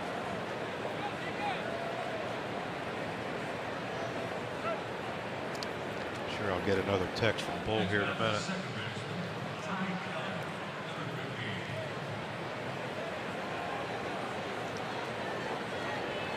So the 1980 or 2008 ring, I'm sorry. Yeah. Jimmy helped design it. I believe so. Had a hand in it. And Jimmy was very colorful and creative. And it's a beautiful ring. Is it really considered a ring when it covers the whole finger? Is it like a splint or split? Well, a diamond splint. Whatever it is gorgeous. Man, I'd be afraid to wear that thing. Someone knock you off for it. You still have your 93 ring? It's somewhere. I don't know where. That ball gets away and goes right through the 5-hole of the home plate umpire, and both runners move up. So a wild pitch. That is the 21st that has occurred while Vogt is behind the plate.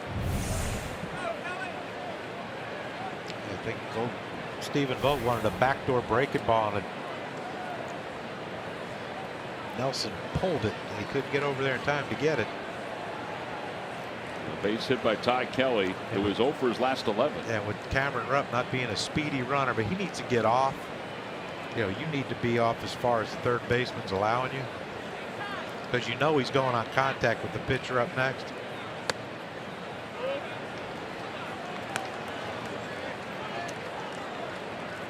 This is where Ty Kelly has to be.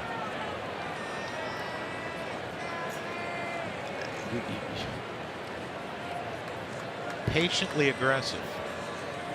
Don't chase a pitch out of the zone, but if he throws one in, you better be aggressive. There you go. There's a fly ball to right field. It should be deep enough to score Rupp.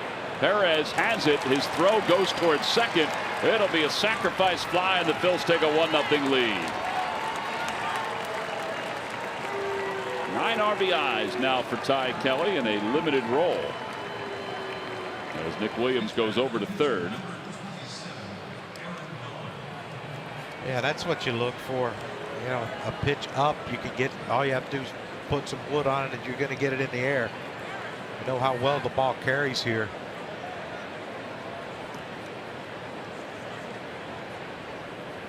And now Aaron Nola, who grounded out his first time up. Inside with a fastball, 1-0. Get one started early here, Aaron, and get that fastball and see if you can't get a knock and drive in Nick Williams from third. Well, he got it. Just forgot to start early part.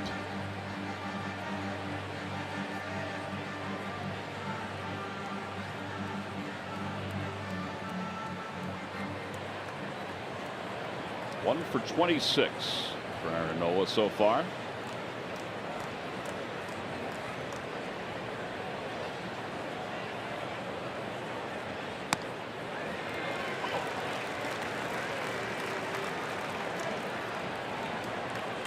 Can he hit? I mean, I know he hasn't done it this year, but I think he's gotten better as a hitter. I wouldn't say that he's the best hitter on the Phillies, but he's gotten better. 1 for 26. He's gotten better. He has. Wow. I say that with such emphasis too. It's the You're breaking very ball, John. convincing, It's yeah. the breaking ball. It's the old neutralizer. 8 strikeouts for Nelson. Ty Kelly drives in the game's lone run.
The official bank of the Phils. Visit citizensbank.com. Lehigh Valley lost to Rochester 4-1. Jorge Alfaro had a couple of hits. Giandido Tropwa had his 6th home run, and Reddings lost to Binghamton. Lakewood defeated Rome, and Williamsport defeated Lowell. Ortiz 3 more RBIs. Go to Phillies.com if you want to get caught up on what's going on with the Phils minor league teams. They'll send you to the individual websites for all of the clubs. Aaron Nola will face Brett Phillips, Jimmy Nelson, and then the top of the order here in the bottom of the 5th inning. Phillies are on top 1-0.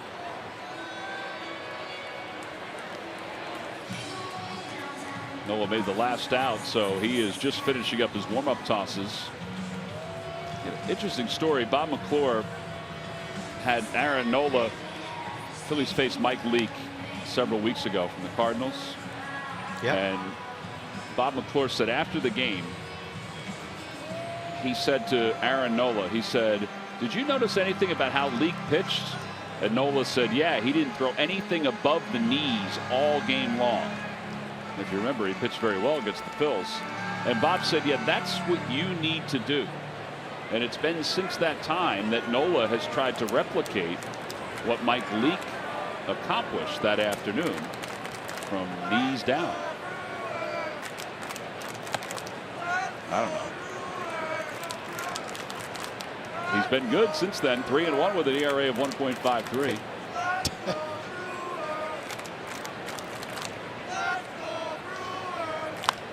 Fly ball, shallow center. Odubel Herrera says he has it. Yeah, there's one away.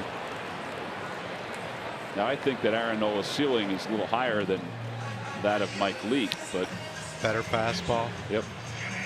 Mike Leake's a better hitter. He is a better hitter, but Nola's improving. Apparently he is.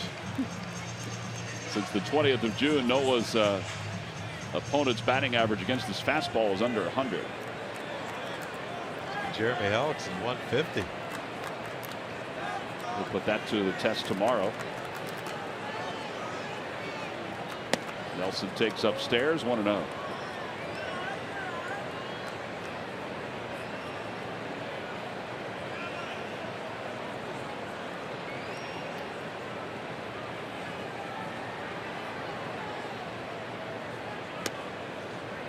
Talking with Matt Stairs, he said he made a bet with Odubel before yesterday's game. Let's reverse strikeouts and walks. Walk more, strike out less. So he asked him today, how are we standing? Odubel said, I'm winning 1-0, which he walked yesterday. Didn't strike out. Got to put it in a little bit of a concept where they can understand it. Yeah. Right now he's trying to get the second base umpire to move because he can't see.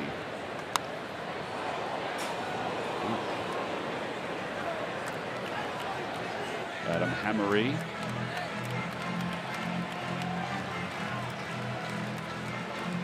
How do they get that hat to stand up like that? Like box it in like that? Yeah. I don't know. Remember back when you were a kid, you used to crease your hat? Is that what we call it, crease it up top? I think that's like that. Yeah, I think it's the way guys used to fold it up and put it in their pocket. It used to come out like that. As Nelson's down on strikes, 5 strikeouts. Odubel, fly ball. Nope. He's just working it out there. Well, he's checking, you know, there's sun, and there is a spot of sun going into center field. It's on the hitters. Right there. Always prepared. Like a Boy Scout.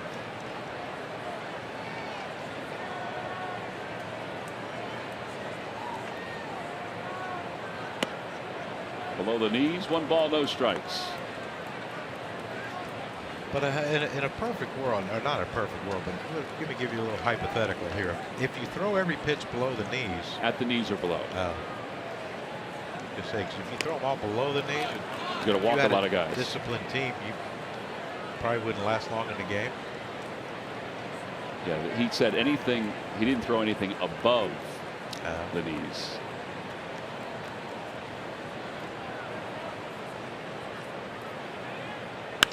Line drive to left field.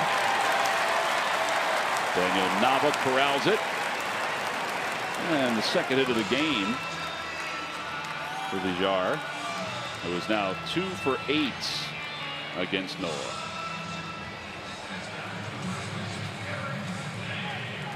I think what Bob was saying, though, and this is true, is that Aaron, when he was getting in trouble before the injury last year and even earlier this year, that 2-seamer would run up. Yep. And the 4-seamer would be up too high. And he just didn't have enough on it to get it by the hitter.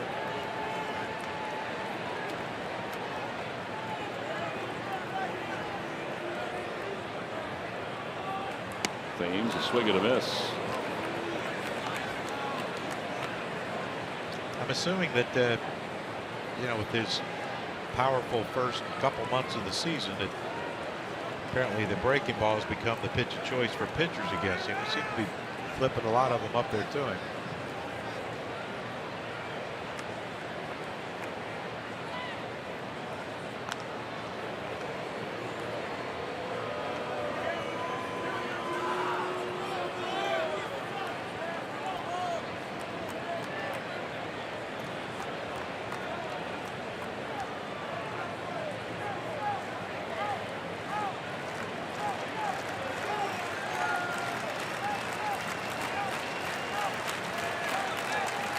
There he goes.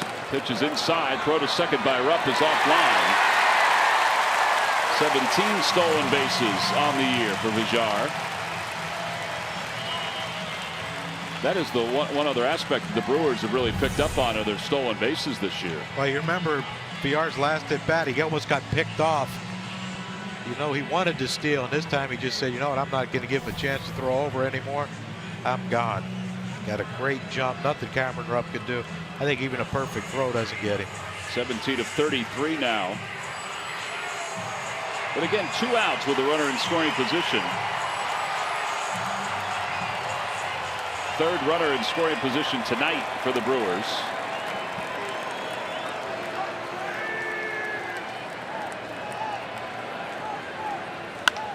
A high fly ball to deep left center field. Herrera is going back, and it is off the wall.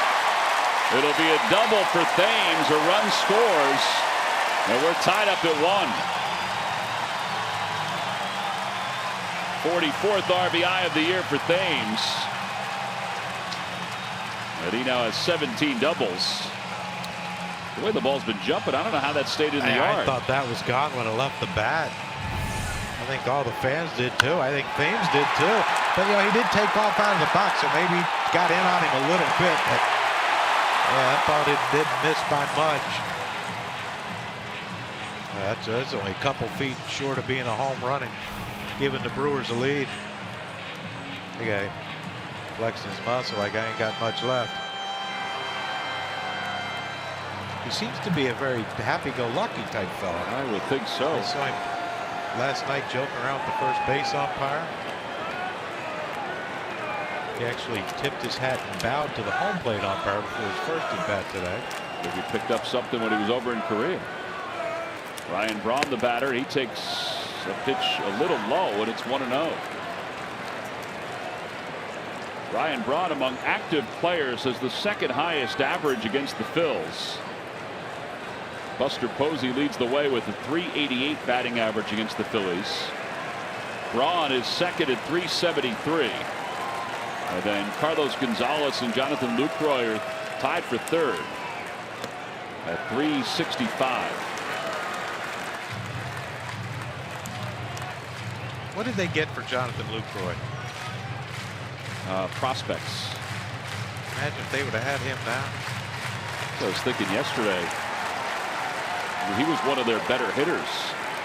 He was their best hitter for a while.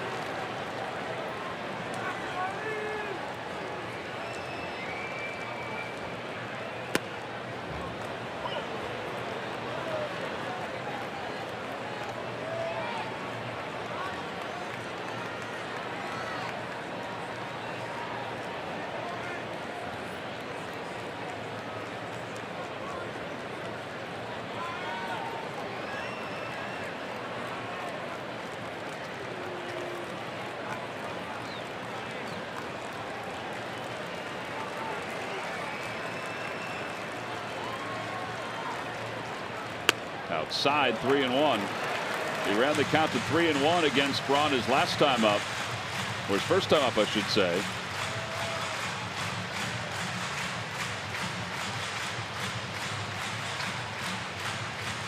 Travis Shaw's on deck.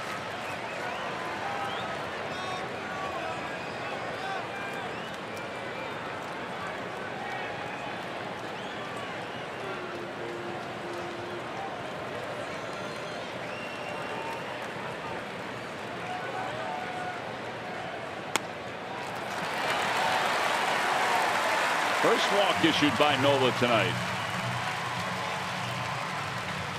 And this is what's scary right here, because Travis Shaw struck out his first at bat on breaking balls. His last at bat, he just missed one. It did look like they were working around Braun again. Yeah, I don't agree with that.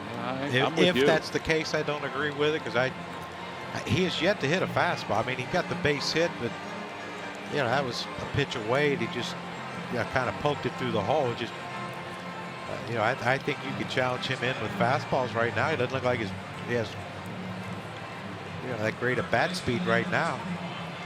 Let's put it this way: his swings in the first game and a half have been better off breaking balls than they have off fastballs. I don't know if he's setting on breaking ball. But this is a scary at bat for me right here. Shaw's 0 for 2. He is struck out and flied out to right field. And the pitch off the outside part of the plate. A changeup. Brewers have managed 6 hits so far.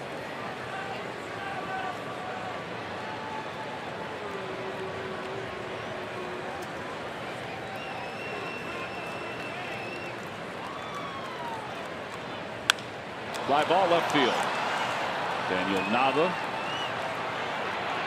will make the one-handed catch, and Nola gets out of any additional trouble here in the 5th. Brewers tied up though on the RBI double by Thames. They'll move on to the top of the 6th. It's a 1-1 game.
Aaron has been ready at the plate no matter where he's slated in the lineup. The only slot he hasn't batted is the 7th hole, and he's hit a red-hot .322 and put in the top 2 spots in the order. Altair finished the last 20 games of the first half batting .302 with 3 home runs, 3 doubles, and 8 RBIs. And it's brought to you by Independence Blue Cross. Live fearless. The hope is that Aaron Altair is going to be okay, hopefully by the time the Phillies get to Miami, because of the slight hamstring injury that he sustained in last night's game. Pete was hoping that he was just a little dehydrated more than anything else. They'll run him through some treatments the next couple of days. They list him as available to pinch hit, but the way Pete talked today, I think they were going to try to avoid using him at all in this game. Daniel Nava leads it off as we begin the 6th, and it's 0-1. Yeah, that's what stinks. You know, you knew with both pitchers going, if there was a chance this was going to be a pitcher's duel. You know, and now you're 1 man short of an already limited bench, really, with the pitchers that the Phillies carry. Ground ball softly to second. VR's up with it.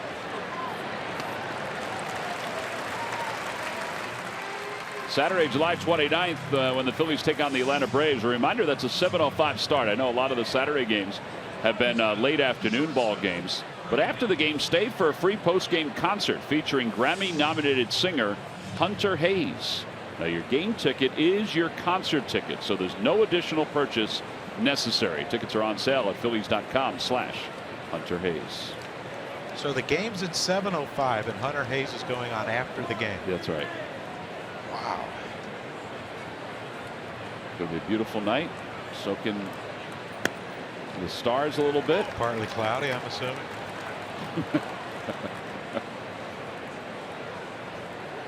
I hope it's not partly cloudy. I hope it's really sunny that day. Another one to the second baseman. 2 quick outs here in the 6th. Have you met Hunter Hayes in your travels at all? I have not, no. I think his big song is Storm Warning, I believe. Thought maybe Very good song. Thought maybe you crossed paths with him at some point. No, you know, I don't like to know too many people, because eventually I forget who they are, and not by choice, or just happens. It just happens. 1-0 to Maikel Franco.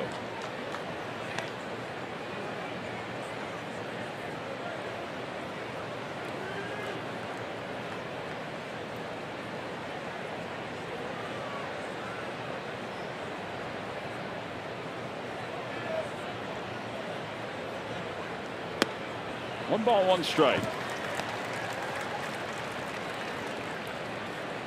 Saw Aaron Nola doing this during his last start, trying to keep himself moving, loosened up. It's like aerobics. He was doing stretches with his arms when we were at home. Yeah, he was doing that.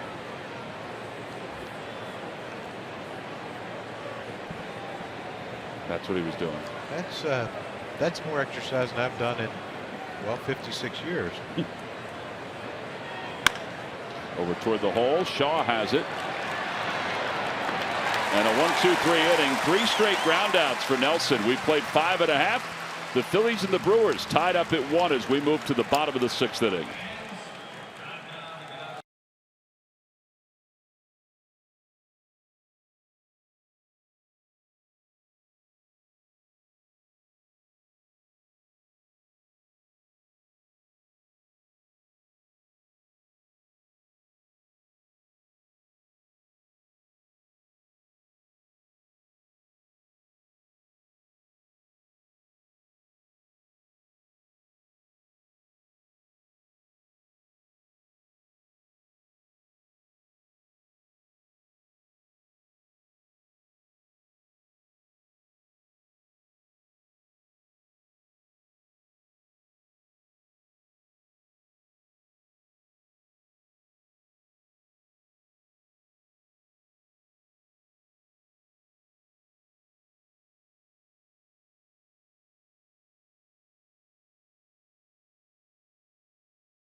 ShopChooseNissan.com. By WB Mason. Who bought WB Mason for fast, free delivery? Nobody does it better. And by your local Ford store. Check out every new Ford car, truck, and SUV crossover at buyfordnow.com today. Well, we had it backwards tonight. Polish jumped out to the early lead, and he didn't look back. I don't know, but the Bratwurst apparently has some stomach issues. Yeah, that's not good for us. That's who we had tonight, John. I mean, at least we know now that Bratwursts have stomachs. But it was the Bratwurst.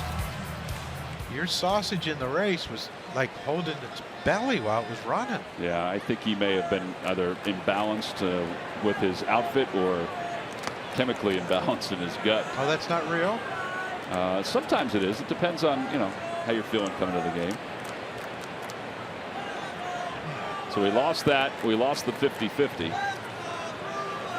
didn't even know they had a 50-50. Oh, man. Perez, he's hit the lottery on this one. It is gone. That's a bullet. His 11th home run of the year, and has given the Brewers a 2-1 lead.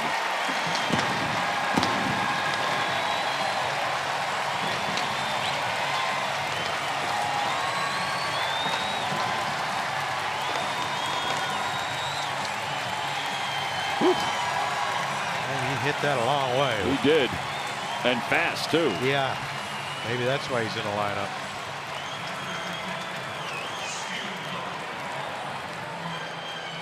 Kind of admired it, too, which is a little. No, Aaron just tried to get a fastball away, and it just stayed middle in. First pitch to Vogt is outside.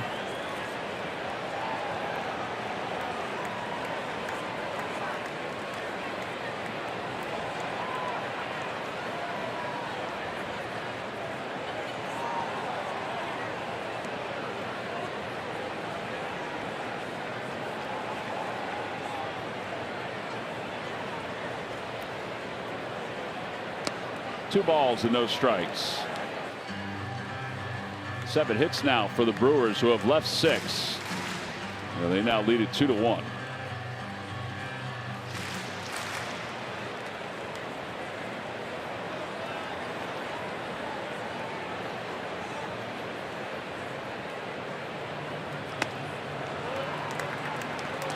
Lost his arm slot a little bit with this AB.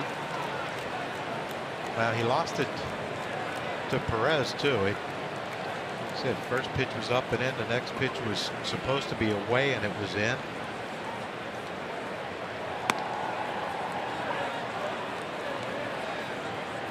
.141 home runs now for this Brewers team. Perez now has as many home runs as Ryan Braun.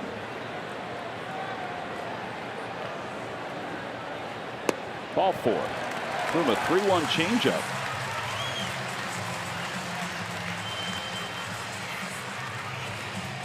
Take a look at this and don't look away. Oh yeah, that's right middle of the plate. That just ran right into the barrel.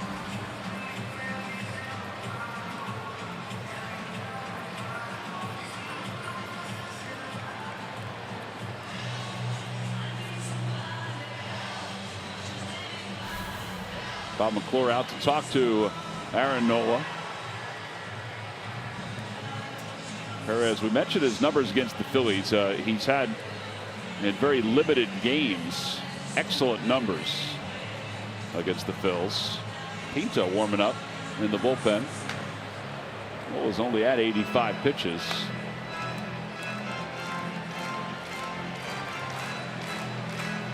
All right, so the bottom of the order is here. It's Arcia to stand in with nobody out and a runner at first.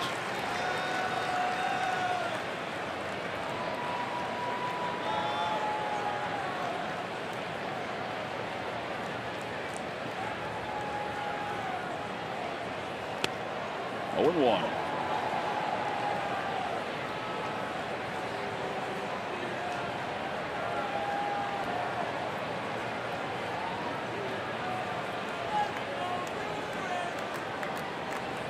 See if he could roll a double play ball here. We need it.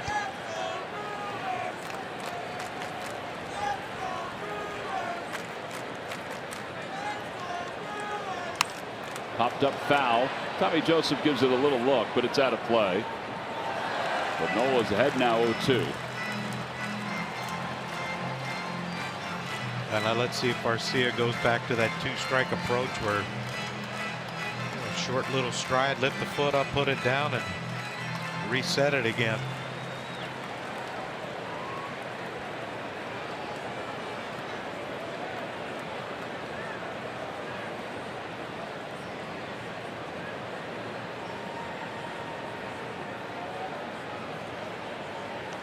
That's the 2-strike approach.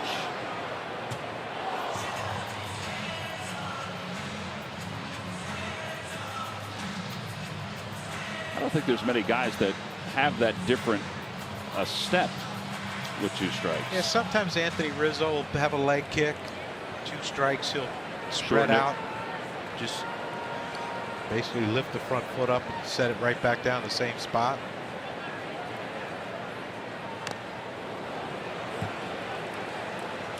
See there, he was all off balance.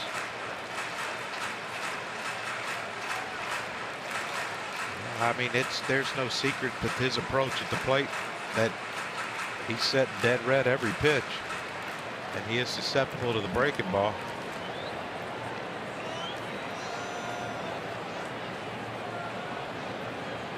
A good breaking ball. You can't hang one.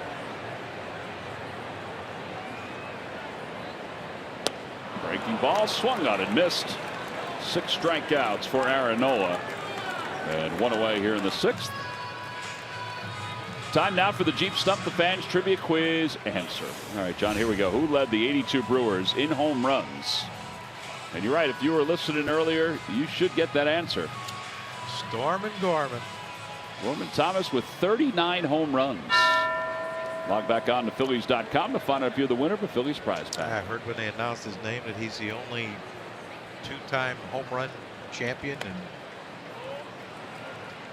Brewers history. He's still around a lot. Gorman. He's here tonight, obviously, because they're honoring the 82 team, but he's around a lot when we're in town. The thing about Gorman Thomas is if you stood next to him, he's not a tall guy for being the home run hitter he was. That one is fouled back. It's 1-1. Yeah, but you remember when he played, though, he was considered like a huge center fielder. Yes. He got a very nice round of applause. His was only topped, I think, by Robin Yates. Yeah. And you wonder how big Molitor's would have been if Paul was here.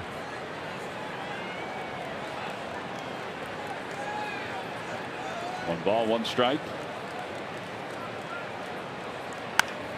1-2.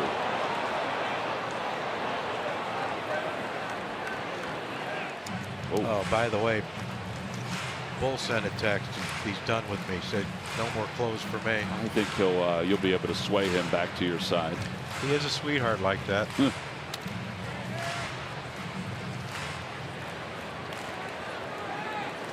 Oh, so we got the culprit who's telling him what we're saying about him, and it's none other than Dave Buck of the Phillies. Mr. Buck. Ground ball to second base. This could be 2. There's 1, and not in time. He was moving up the line. 4-6 on the putout. And a fielder's choice, and Nelson's coming up. I thought what we said in the booth stays in the booth. Oh, guess Dave Buck didn't get that memo. Yeah, it's a good turn right there by Kelly. Real quick. Freddie again.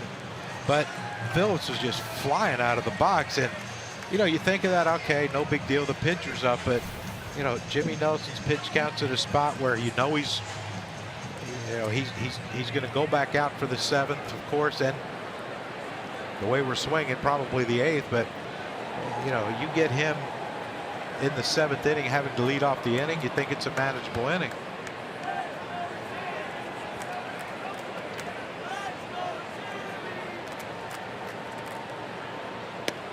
Breaking ball, and it's 0-1.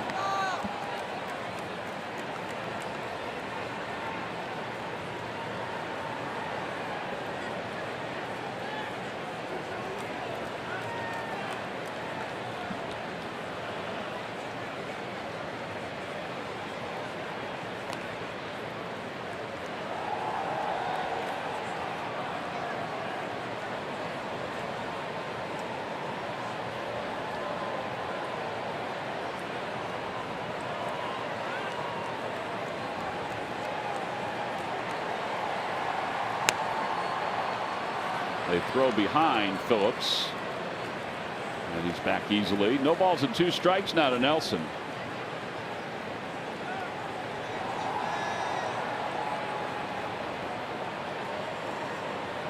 Be paying a lot of attention to Phillips on first base with 2 outs. Pitcher up.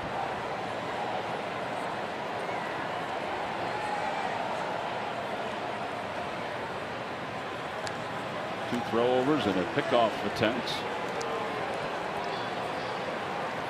You want to just go after the hitter at this point, right? The pitcher, sure.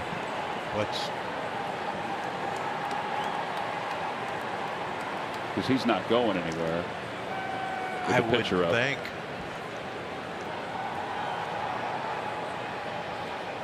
Swing and a miss.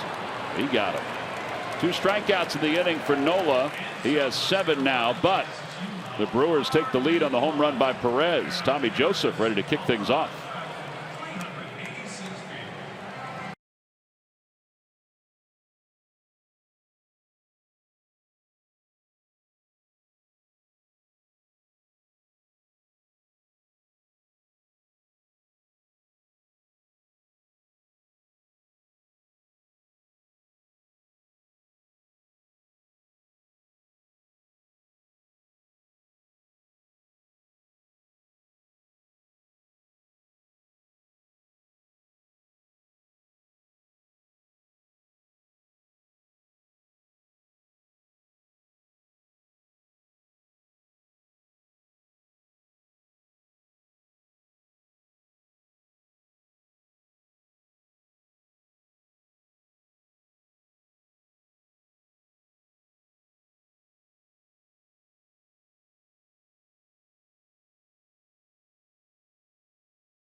Time now for your Delaware Valley Honda Dealers game summary. The Phillies scored first. That was in the 5th inning on a sac fly by Ty Kelly. But then the Brewers tied it up in the 5th and took the lead in the 6th inning on a home run by Hernan Perez. Aaron Nola, 6 innings, 7 strikeouts. Jimmy Nelson, 6 innings, only 2 hits allowed and 8 strikeouts. So we go to the 7th, and Tommy Joseph will lead it off. There's Perez playing right field tonight.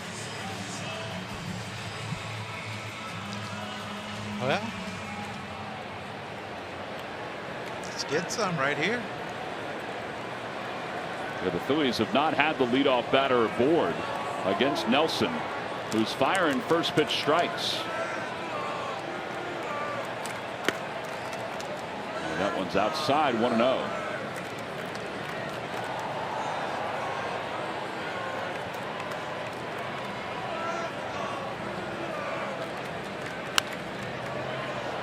It's popped up off the first base line, and Thames makes the catch. 1 out. Sunday, July 23rd, when the Phillies take on these Milwaukee Brewers, all children 14 and under will receive the Pico Odubel Herrera Performance T-shirt. Get your tickets now. It's a great giveaway with El Torito on the back. Go to Phillies.com.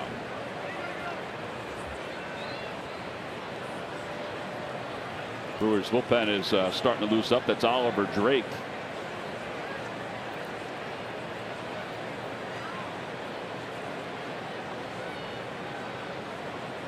Got a guy out there riding the stationary bike.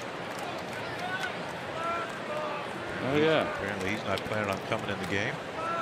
Getting his work in. I think that's Hader. 1 ball, no strikes to Odubel. He threw what, 4 pitchers yesterday? 4 hitters, I mean. Yeah, he threw 4 hitters. They used, that was the thing that Craig Counsell said he was most impressed with last night, was how well his pitchers, his bullpen, reacted to the short outing by Davies. They had 4 days off. Man was still impressed. Swing and a miss, 1-1. He's the manager. Well, come to think of it, you're right. They did have 4 days off. See how they rebound today and tomorrow if they have to keep going multiple innings. He did say after the game it was the story of the game, the way the bullpen threw. It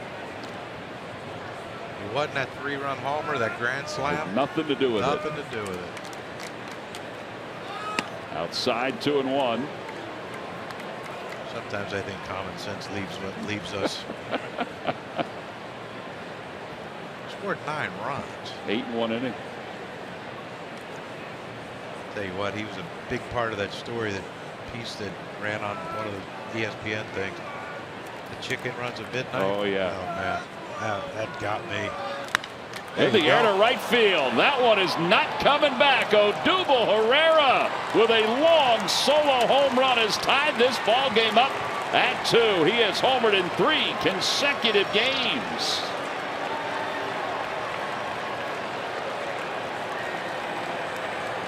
And he's just made a winner out of Linda Miller of Cherry Hill in the McDonald's home run jackpot. Linda's won $100. Oh, that was pretty coming off the bat. Yeah, no doubt about that one. Way back up in that second deck.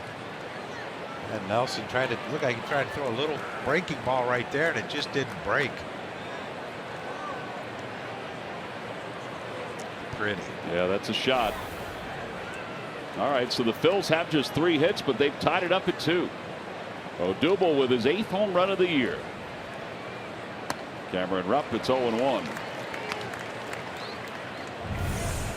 Got his foot down. Hey, you see how that ball's coming out of Nelson's hand? It's a breaking ball, but it didn't have that downward bite into the back foot of Odubel Herrera. Just kind of more like a 12-6. It got to 12, but didn't quite get to 6.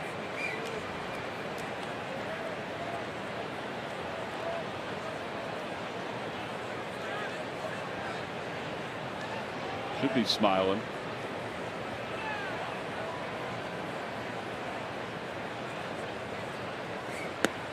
Two balls, 1 strike to Ruff, who has a double and a walk and a run scored tonight.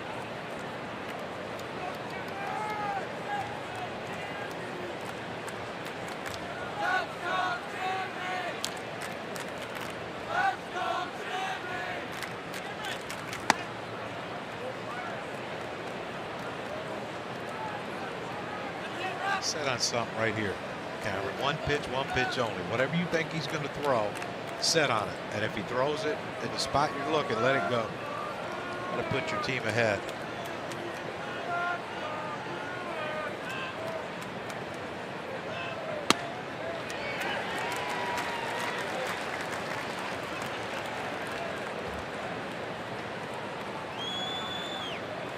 Amazing, just 15 RBIs this year for Cameron Ruff.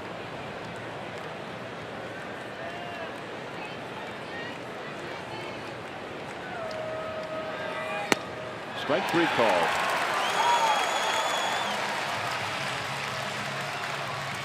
Nine strikeouts tonight for Nelson.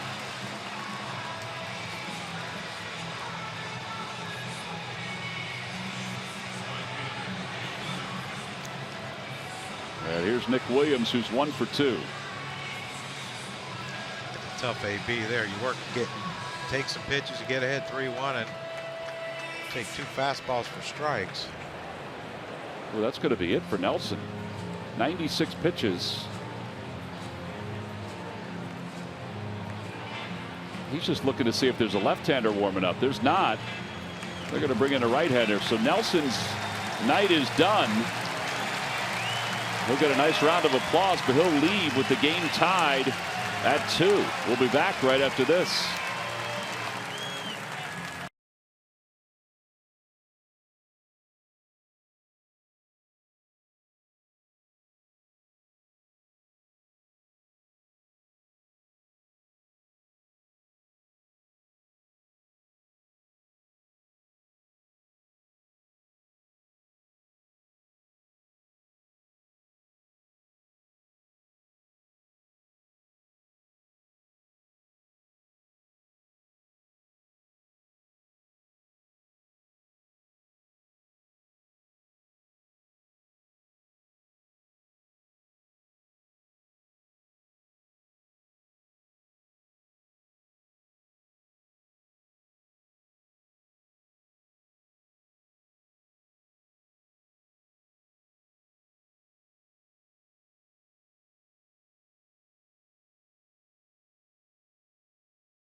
a 12:35 first pitch. And then after the game, and this is all sponsored by the good folks at Nemours, children 14 and under are invited to go onto the field to run the bases.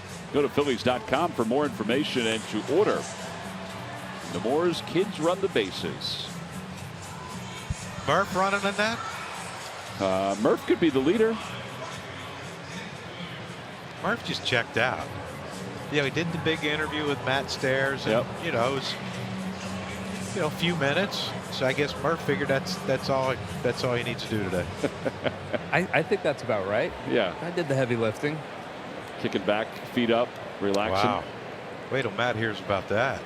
I did the heavy lifting. Huh. Way to spin it, Johnny. Way to spin Don't it. go starting something, John Scruggs. Hey, I already got Bull mad at me. I might as well get Matty mad at me too. You're just a little upset because I told Matt I missed him in the broadcast. Yes. booth, and you took that personally. Well, I mean, who else is No, I'm not saying you shouldn't who's have. the new I'm one just- here?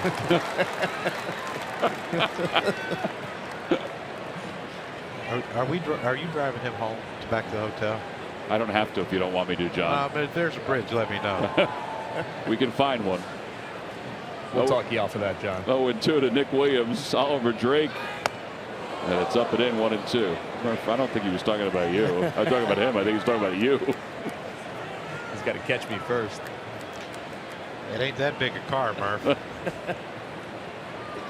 1 ball, 2 strikes to Nick Williams. Swing and a miss. Well, that may be why I brought him in. That changeup erased Nick Williams. 10 strikeouts tonight for Brewers pitching. Odubel Herrera, though, has tied this ball game up. He has homered in 3 consecutive games. We're even at 2. The Phillies are back smiling as we stretch.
First pitch, and all children 14 and under will receive the Community Energy Fanatics Solar Bobble Body.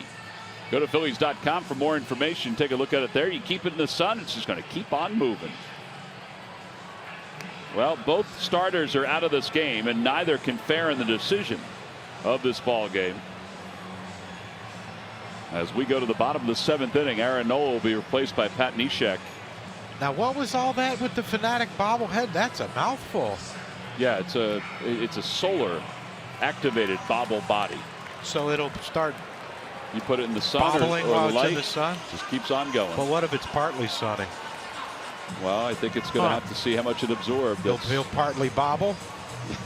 Yeah, instead of going far to his left, far to his right, he'll just inch off. He'll go left to center, and then he'll stop. But that's only if it's partly sunny. Right. If it's really sunny, then his body's just going to keep on moving.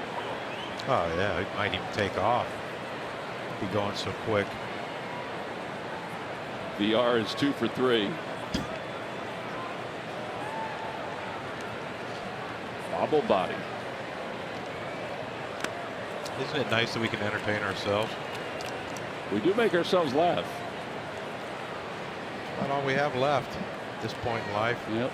Laughter. We didn't make Bull laugh. No, he hasn't gotten back to me either. I apologize. I need my wardrobe consultant. He can't leave me. He did wear those shorts well when he was in Chicago with the White Sox. 1 ball and 2 strikes. Ooh, that's gonna hurt. That's gonna hurt. If anyone has never experienced that, you want to know what it feels like? Put your foot up on like a cinder block and then get a hammer and just hit yourself in the shin with it.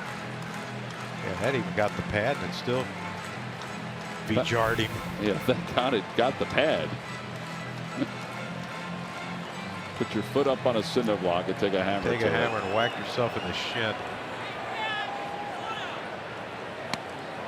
He's down on strikes.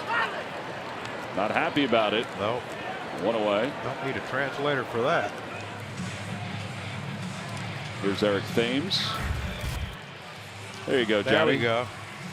So, look at that. Fanatic could have been a great outfielder. Look at it. His head doesn't move. So that's it. So if the sun hits See that black stripe, that back strip right there? That's absorbing the energy. Go solar or go home, John. We can invent a bat that has that solar energy. Maybe it'll whip through the zone quicker. I would think that's got to be illegal. Who are you telling? That's a good point. There we go. I got the bell. Let's make our millions and we'll go forward. Right, you know, then after that they say, hey, those bats are illegal. Okay. Broken bat looper.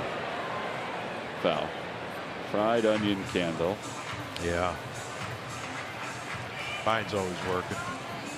Sometimes it's misguided, but solar bat. A solar bat.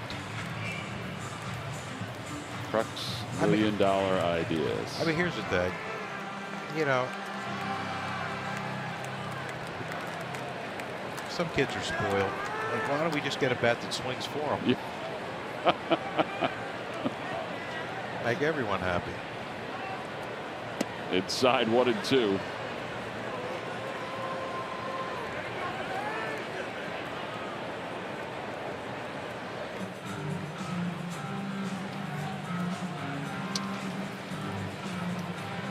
I still think the fried onion tomato. Fried onion candle? Candle, yeah. What did I say, tomato? You said tomato. I say tomato. Wow. Must be getting late at night. What else did you come up with this year? Fried onion candle, solar bat. I think that's it, right? I think. Swing and miss. Back-to-back strikeouts for Pat Neshek. And 2 outs. Time now for our cold hard fact. Let's go over to Greg Murphy. Murph. Work. Yeah, presented by Clean Crisp Coors Light. We're looking at slugging percentage for active career leaders. Take a look at this list, by the way. Had to be on this list if you're an offensive player. Albert Pujols, Mike Trout, Miguel Cabrera, and there's Ryan Braun. 544 slugging percentage for his career. Giancarlo Stanton also on that list. There's some pretty good hitters, very productive hitters on that list. And Mike Trout made his return last night and struck out to end the ball game for the Angels. It was good to see him back after that thumb injury. Yes, it was. Came back a little earlier than I think people anticipated. 39-game absence. 0-1 pitch to Braun. 0-2.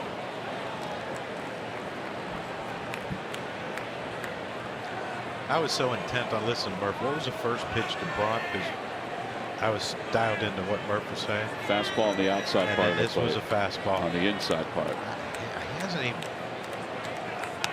And there you go. 3 straight fastballs.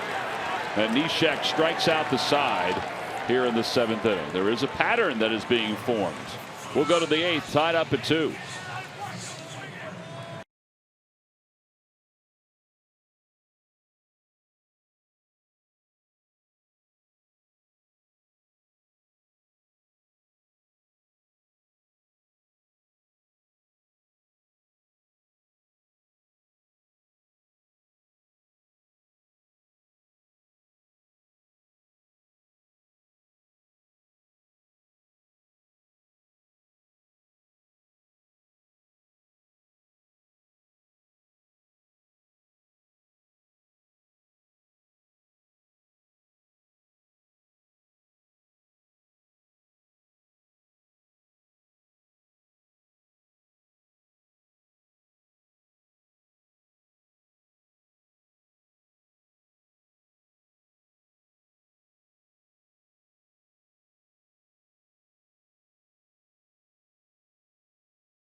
dealers. And by Jefferson Health. Call 800-JEFF-NOW or visit jeffersonhealth.org. Oh, no need for this roof to be closed in our first couple of days here in Milwaukee. They've had a lot of rain recently in this area. There's supposed to be a lot of rain overnight. But it's turned out to be a very pleasant evening. At a 2-2 game, Jacob Barnes, who pitched in last night's game, is on again. And he'll take over for Oliver Drake, who went just a third of an inning. And Ty Kelly will lead it off. It'll be Kelly, then it looks like Brock Stassi out in the on-deck circle. Little different offensive story tonight than last night. Yeah, a little crisper game. A little quicker game so far. Knock on wood. But what did the other guy do? He struck out Nick Williams. Right. That's it. It had to be his changeup. I mean, he does have he's rated. But what, his changeup is really good against Nick Williams, but probably wouldn't work well with Ty Kelly or Brock Stassi? Yeah, I don't know. It is kind of interesting. I don't get it, but I don't have to. It's a great thing about our job.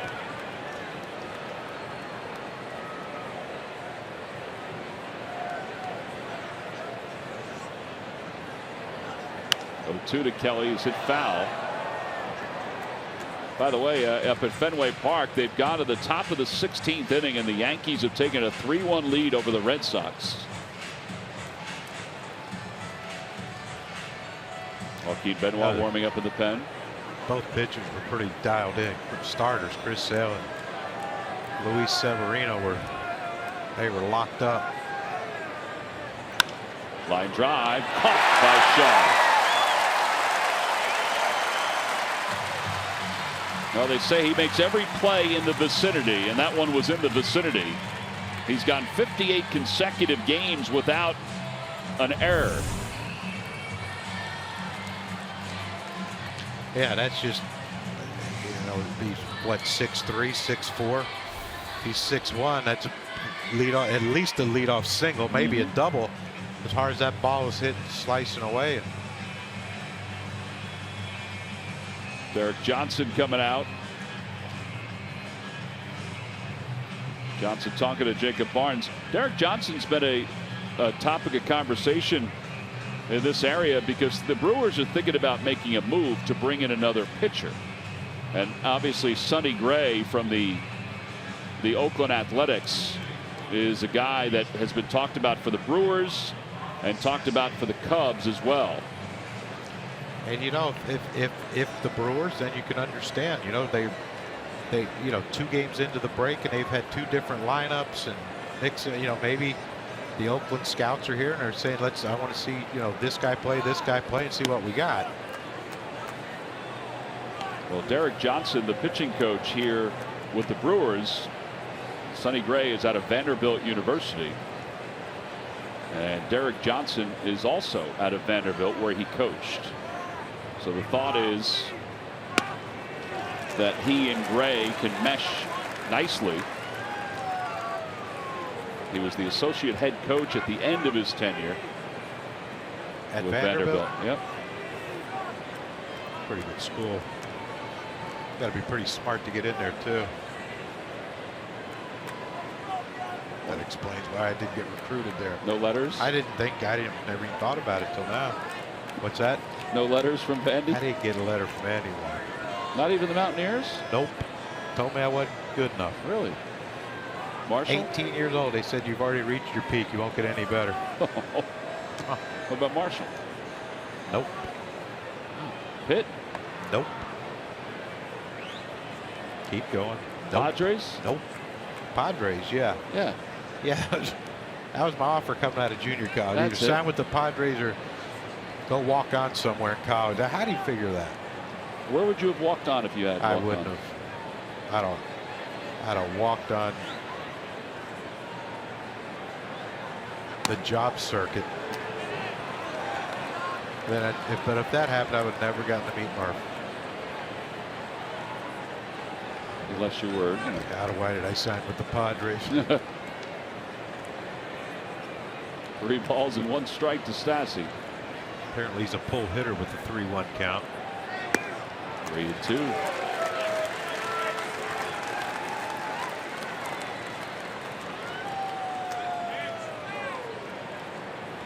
Daniel Nava waits on deck.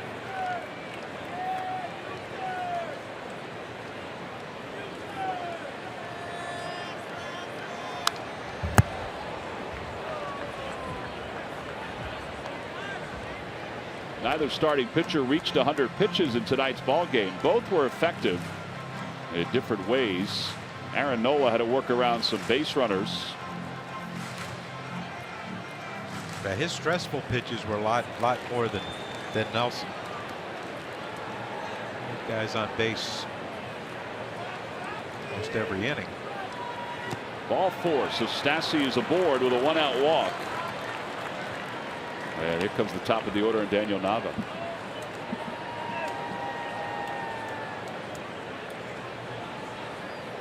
Want the most accurate forecast? Well, count on the team that gets it right. Count on NBC 10 First Alert Weather. Erica, Glenn, Tammy, Bill, and Crystal rated most accurate for your neighborhood. Did Did you miss somebody? I think I missed an inning.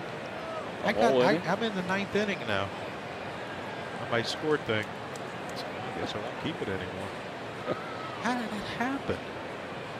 Well, I think you probably, well, I don't know what you did. Oh, I know what I did. I put the Brewers 3 strikeouts for Neshek on the Phillies. So Nava, Gauss, and Franco have all struck out their next at bat. So we're in the 9th then. Nava's 0 for 3.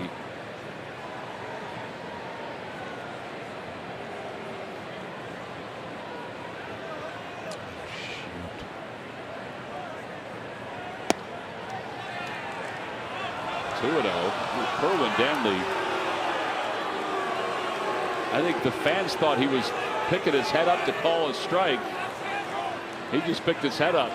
He deked him. Pitchcast presented by Mazda. It's low, but it's right on the edge.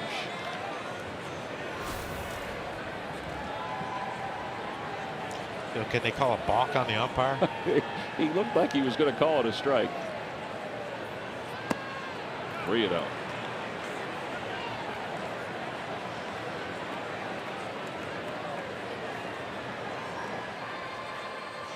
See that I don't know.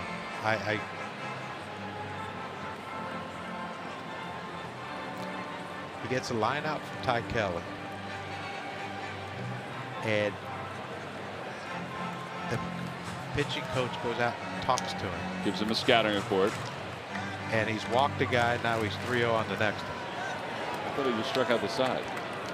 Well, yeah, he did the last inning. Yeah. Apparently we traded Neshek to the Brewers. Yeah. And then he gives him that one. Wow. 3-1. That might have been a tad high.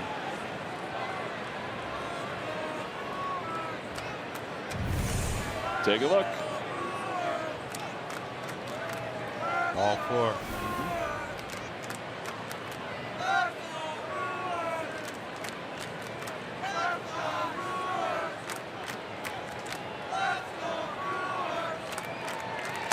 And ball 4. And that puts runners on first and second for the Phils. Freddie Galvis is the hitter. Craig Counsell doesn't have anybody warming up at this moment. Maybe that guy was riding a bike and come in. What? I'm lost.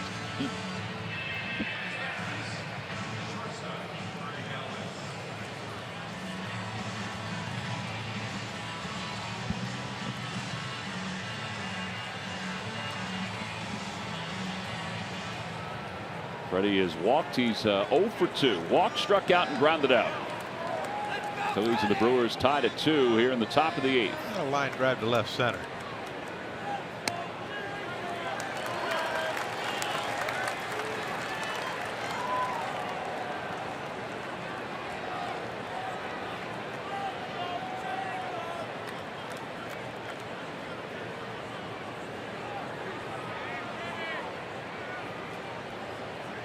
Line drive caught. They're going to double up Stassi. Hit it right on the nose, but right at the second baseman, and Stassi was lingering too far off. Middle of the 8th. It's still a 2-2 game.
Farm double play, and we just saw it. Freddie Galvis hit it right on the nose. Yeah, Freddie hit that ball really hard, but Brock Stassi got an aggressive secondary lead. You know, that's a ball right there. As soon as that ball's hit, you freeze. And then you read, and then you get back. But he didn't, and that's our State Farm double play, brought to you by State Farm. Well, the Phillies go back to their bullpen as we move to the bottom of the 8th inning. Joaquin Benoit will take over for Neshek, who went a scoreless 7th, struck out the side. Benoit, a 4.29 earned run average. And he will face Shaw, Perez, and Vogt.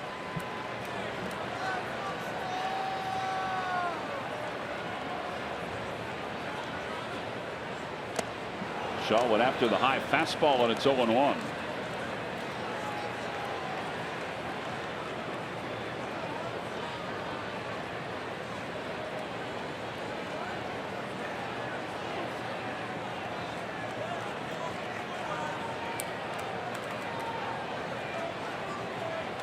Travis Shaw said one of his great memories growing up with his dad. His dad, Jeff Shaw, struck out or saved 203 games during his major league career.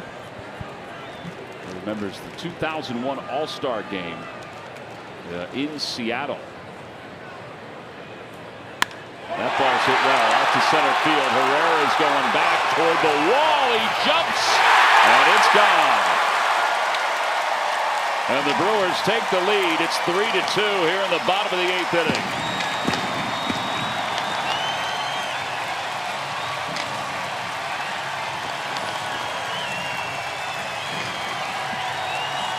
.20 home runs, 66 runs batted in.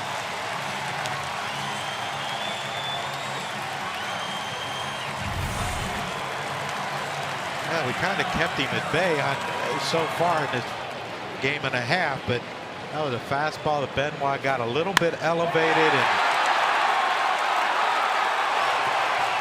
you don't have 19 home runs at the All-Star break without being able to drive that pitch out of the ballpark.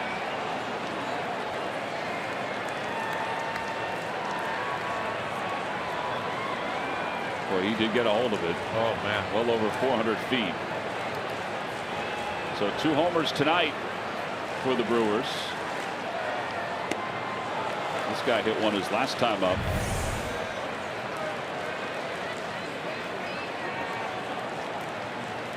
That wall is about 4 feet back, 3 feet back. Out in center field. Odubel had to climb that fence and stand on top of it and then jump to get that one. Remains 0-2. That's the thing that scared me. You know, he had that at bat, his second at bat against Aaron Nola, where he flew out, just missed it. And then he got out in front of, or a little bit behind one, and hit it to left field, a fly ball to left field. But kind of could tell that the swings were getting better as this game went on. Center field, Odubel lurks in, makes the catch. And one out here in the 8th inning. And Stephen Vogt is coming up.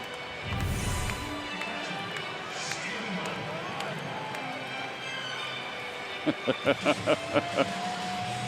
don't know if he was expecting that. I'm sure he had to be. I wonder if anyone got punched for doing that. Can you imagine if someone did that to Dave Hollins?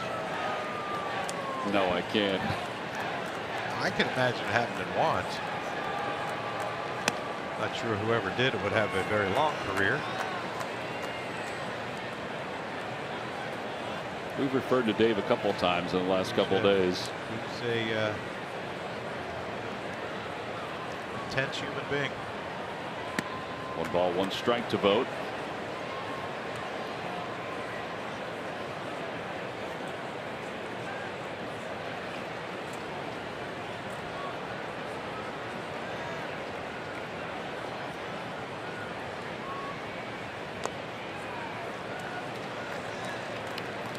Guy too you have to be careful with, Stephen Vogt. Has some pop in that bat.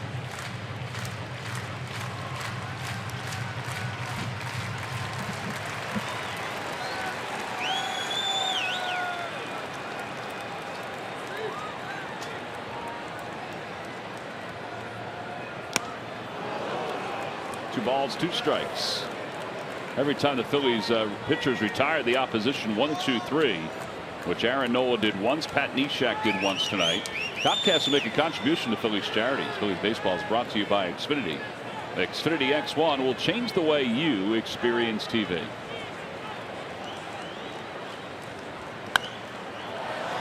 That is a mile high. Ruff over toward the on deck circle. No way to lean in. There's netting there now.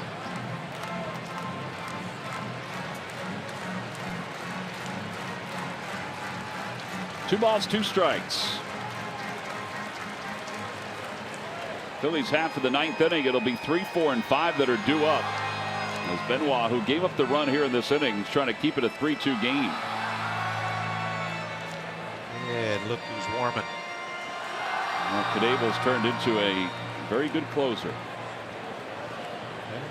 Yeah. Franco hit a double off of him last night. He hits a leadoff double here. I think he would have a chance. Fly ball, right field. Williams going back, has room in that well, and makes the catch. Look at Benoit shaking his head because he knows Vogt just missed it. 2 outs, a run in. Let's check in with Greg Murphy. Murph. All right, thanks, Tom. It's time for our unlimited baseball break presented by T-Mobile. The Washington Nationals are down a starting pitcher. The team announced today that Joe Ross is going to have season-ending Tommy John surgery. He went on the DL yesterday after leaving a game early because he was having problems. What he said was his shoulder, but after a lot of tests and MRI, it showed a tear in that ligament in the elbow. He will have surgery. He is 5-2 on the season. And the unbelievable rookie season of Cody Bellinger continues for the Los Angeles Dodgers tonight. In the 7th inning, he had a triple. That was to complete the cycle. First rookie in Dodgers history to have a cycle, the 10th Dodger overall ever to hit for the cycle. Of course, he also has 25 home runs on the season. So Cody Bellinger continues to do it all for those Dodgers guys. First cycle for the Dodgers since Orlando Hudson did it. As Benoit gets the final out here in the 8th inning. All right, so the Phils with their backs against the wall will face Knebel. As we go to the 9th inning, Maikel Franco will lead it off. We'll see if the Phils can get that run back.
game series. Time now for our Hyundai defensive play of the game. Well, the Phillies had something rolling in their last AB. However, the double play ends the inning. Brock Stassi a little too far off. Yeah, that's the first thing you're told. Freeze on a line drive. And once he took that step and a half toward second base or third base, the double play was easily made, and that's our Hyundai defensive play of the game. Brought to you by your local Hyundai dealers. Here's Maikel Franco. He's 0 for 3 tonight against Corey Knebel, who is an all-star. 15 saves and 16 opportunities at an earned run average of 1.66.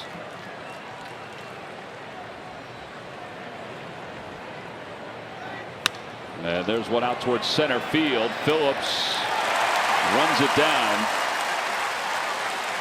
just toward the end of the bat.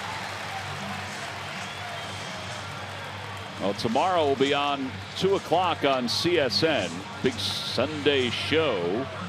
We'll get everything started at 1:30.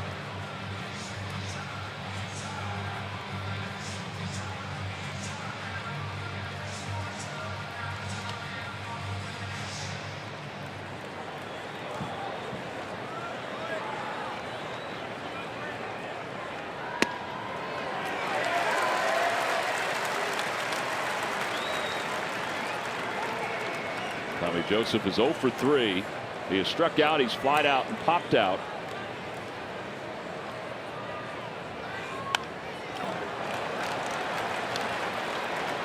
Might have caught a break right there.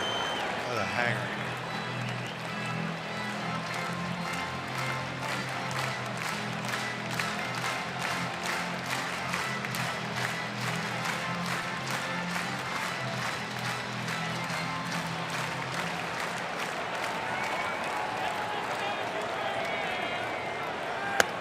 One and two.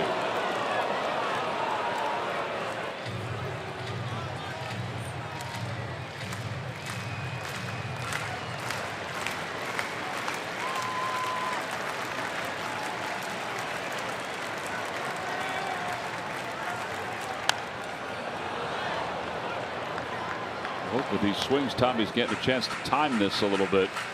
Knebel's not an easy guy to time. I mean, he throws hard. Yeah, the worry here, since he's ahead in the count 1-2, is that you have to have that breaking ball in the back of your head.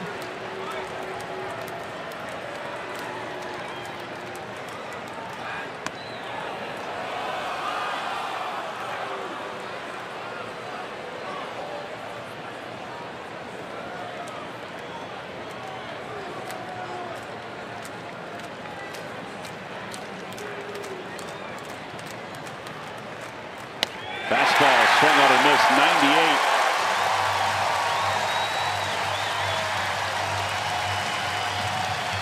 Phillies have lost 6 of their last 7. The only win was this past Sunday before the All-Star break. And now 37,950 who came out to celebrate the 35th anniversary of the '82 American League champion Milwaukee Brewers are on their feet hoping to celebrate another victory that would put them a season high 11 games over the 500 mark.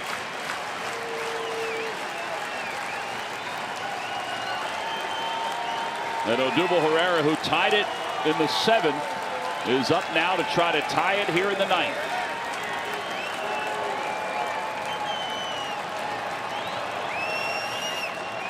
Fastball, and it's 0-1.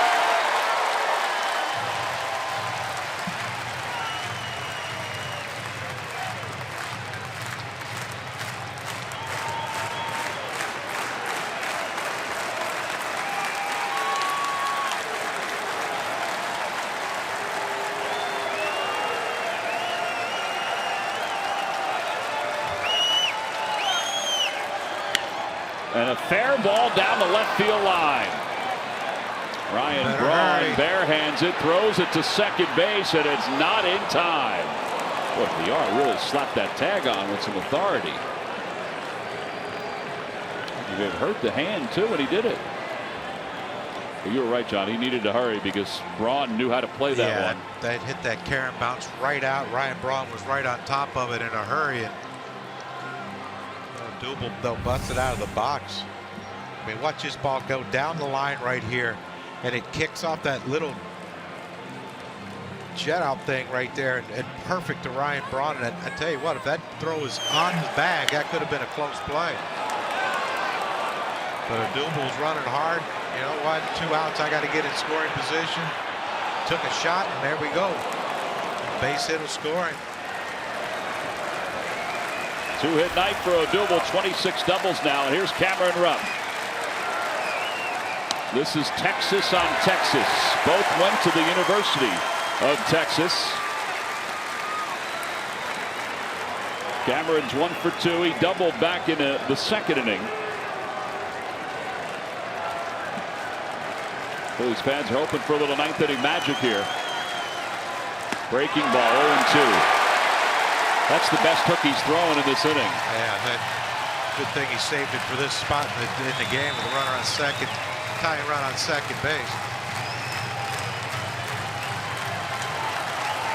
Fight something off, Cameron, right here. Try to fight something off. No balls, 2 strikes. And the pitch. Swing and a miss, and the Brewers have taken the first 2 games of this series as they win it tonight 3-2 over the Phils. The Phils have now lost 7 of their last 8 games.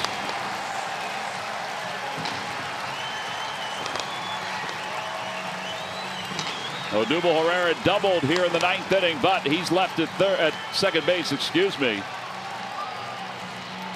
Travis Shaw's solo home run in the bottom of the 8th inning proved to be the difference in this ball game, and he is our Chevrolet player of the game.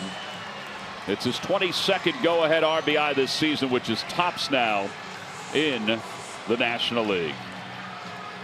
Here's our W.B. Mason delivery of the game. It's the home run in the 8th inning. I mean, he walled this one. Yeah, Joaquin Benoit got a pitch out over the plate to Travis Shaw. And he said 19 home runs in the first half of the season, his first post-All-Star break, and that gave the Milwaukee Brewers that 1-run lead and made it hold up. And Phillies with another 1-run loss, and that's our delivery of the game, brought to you by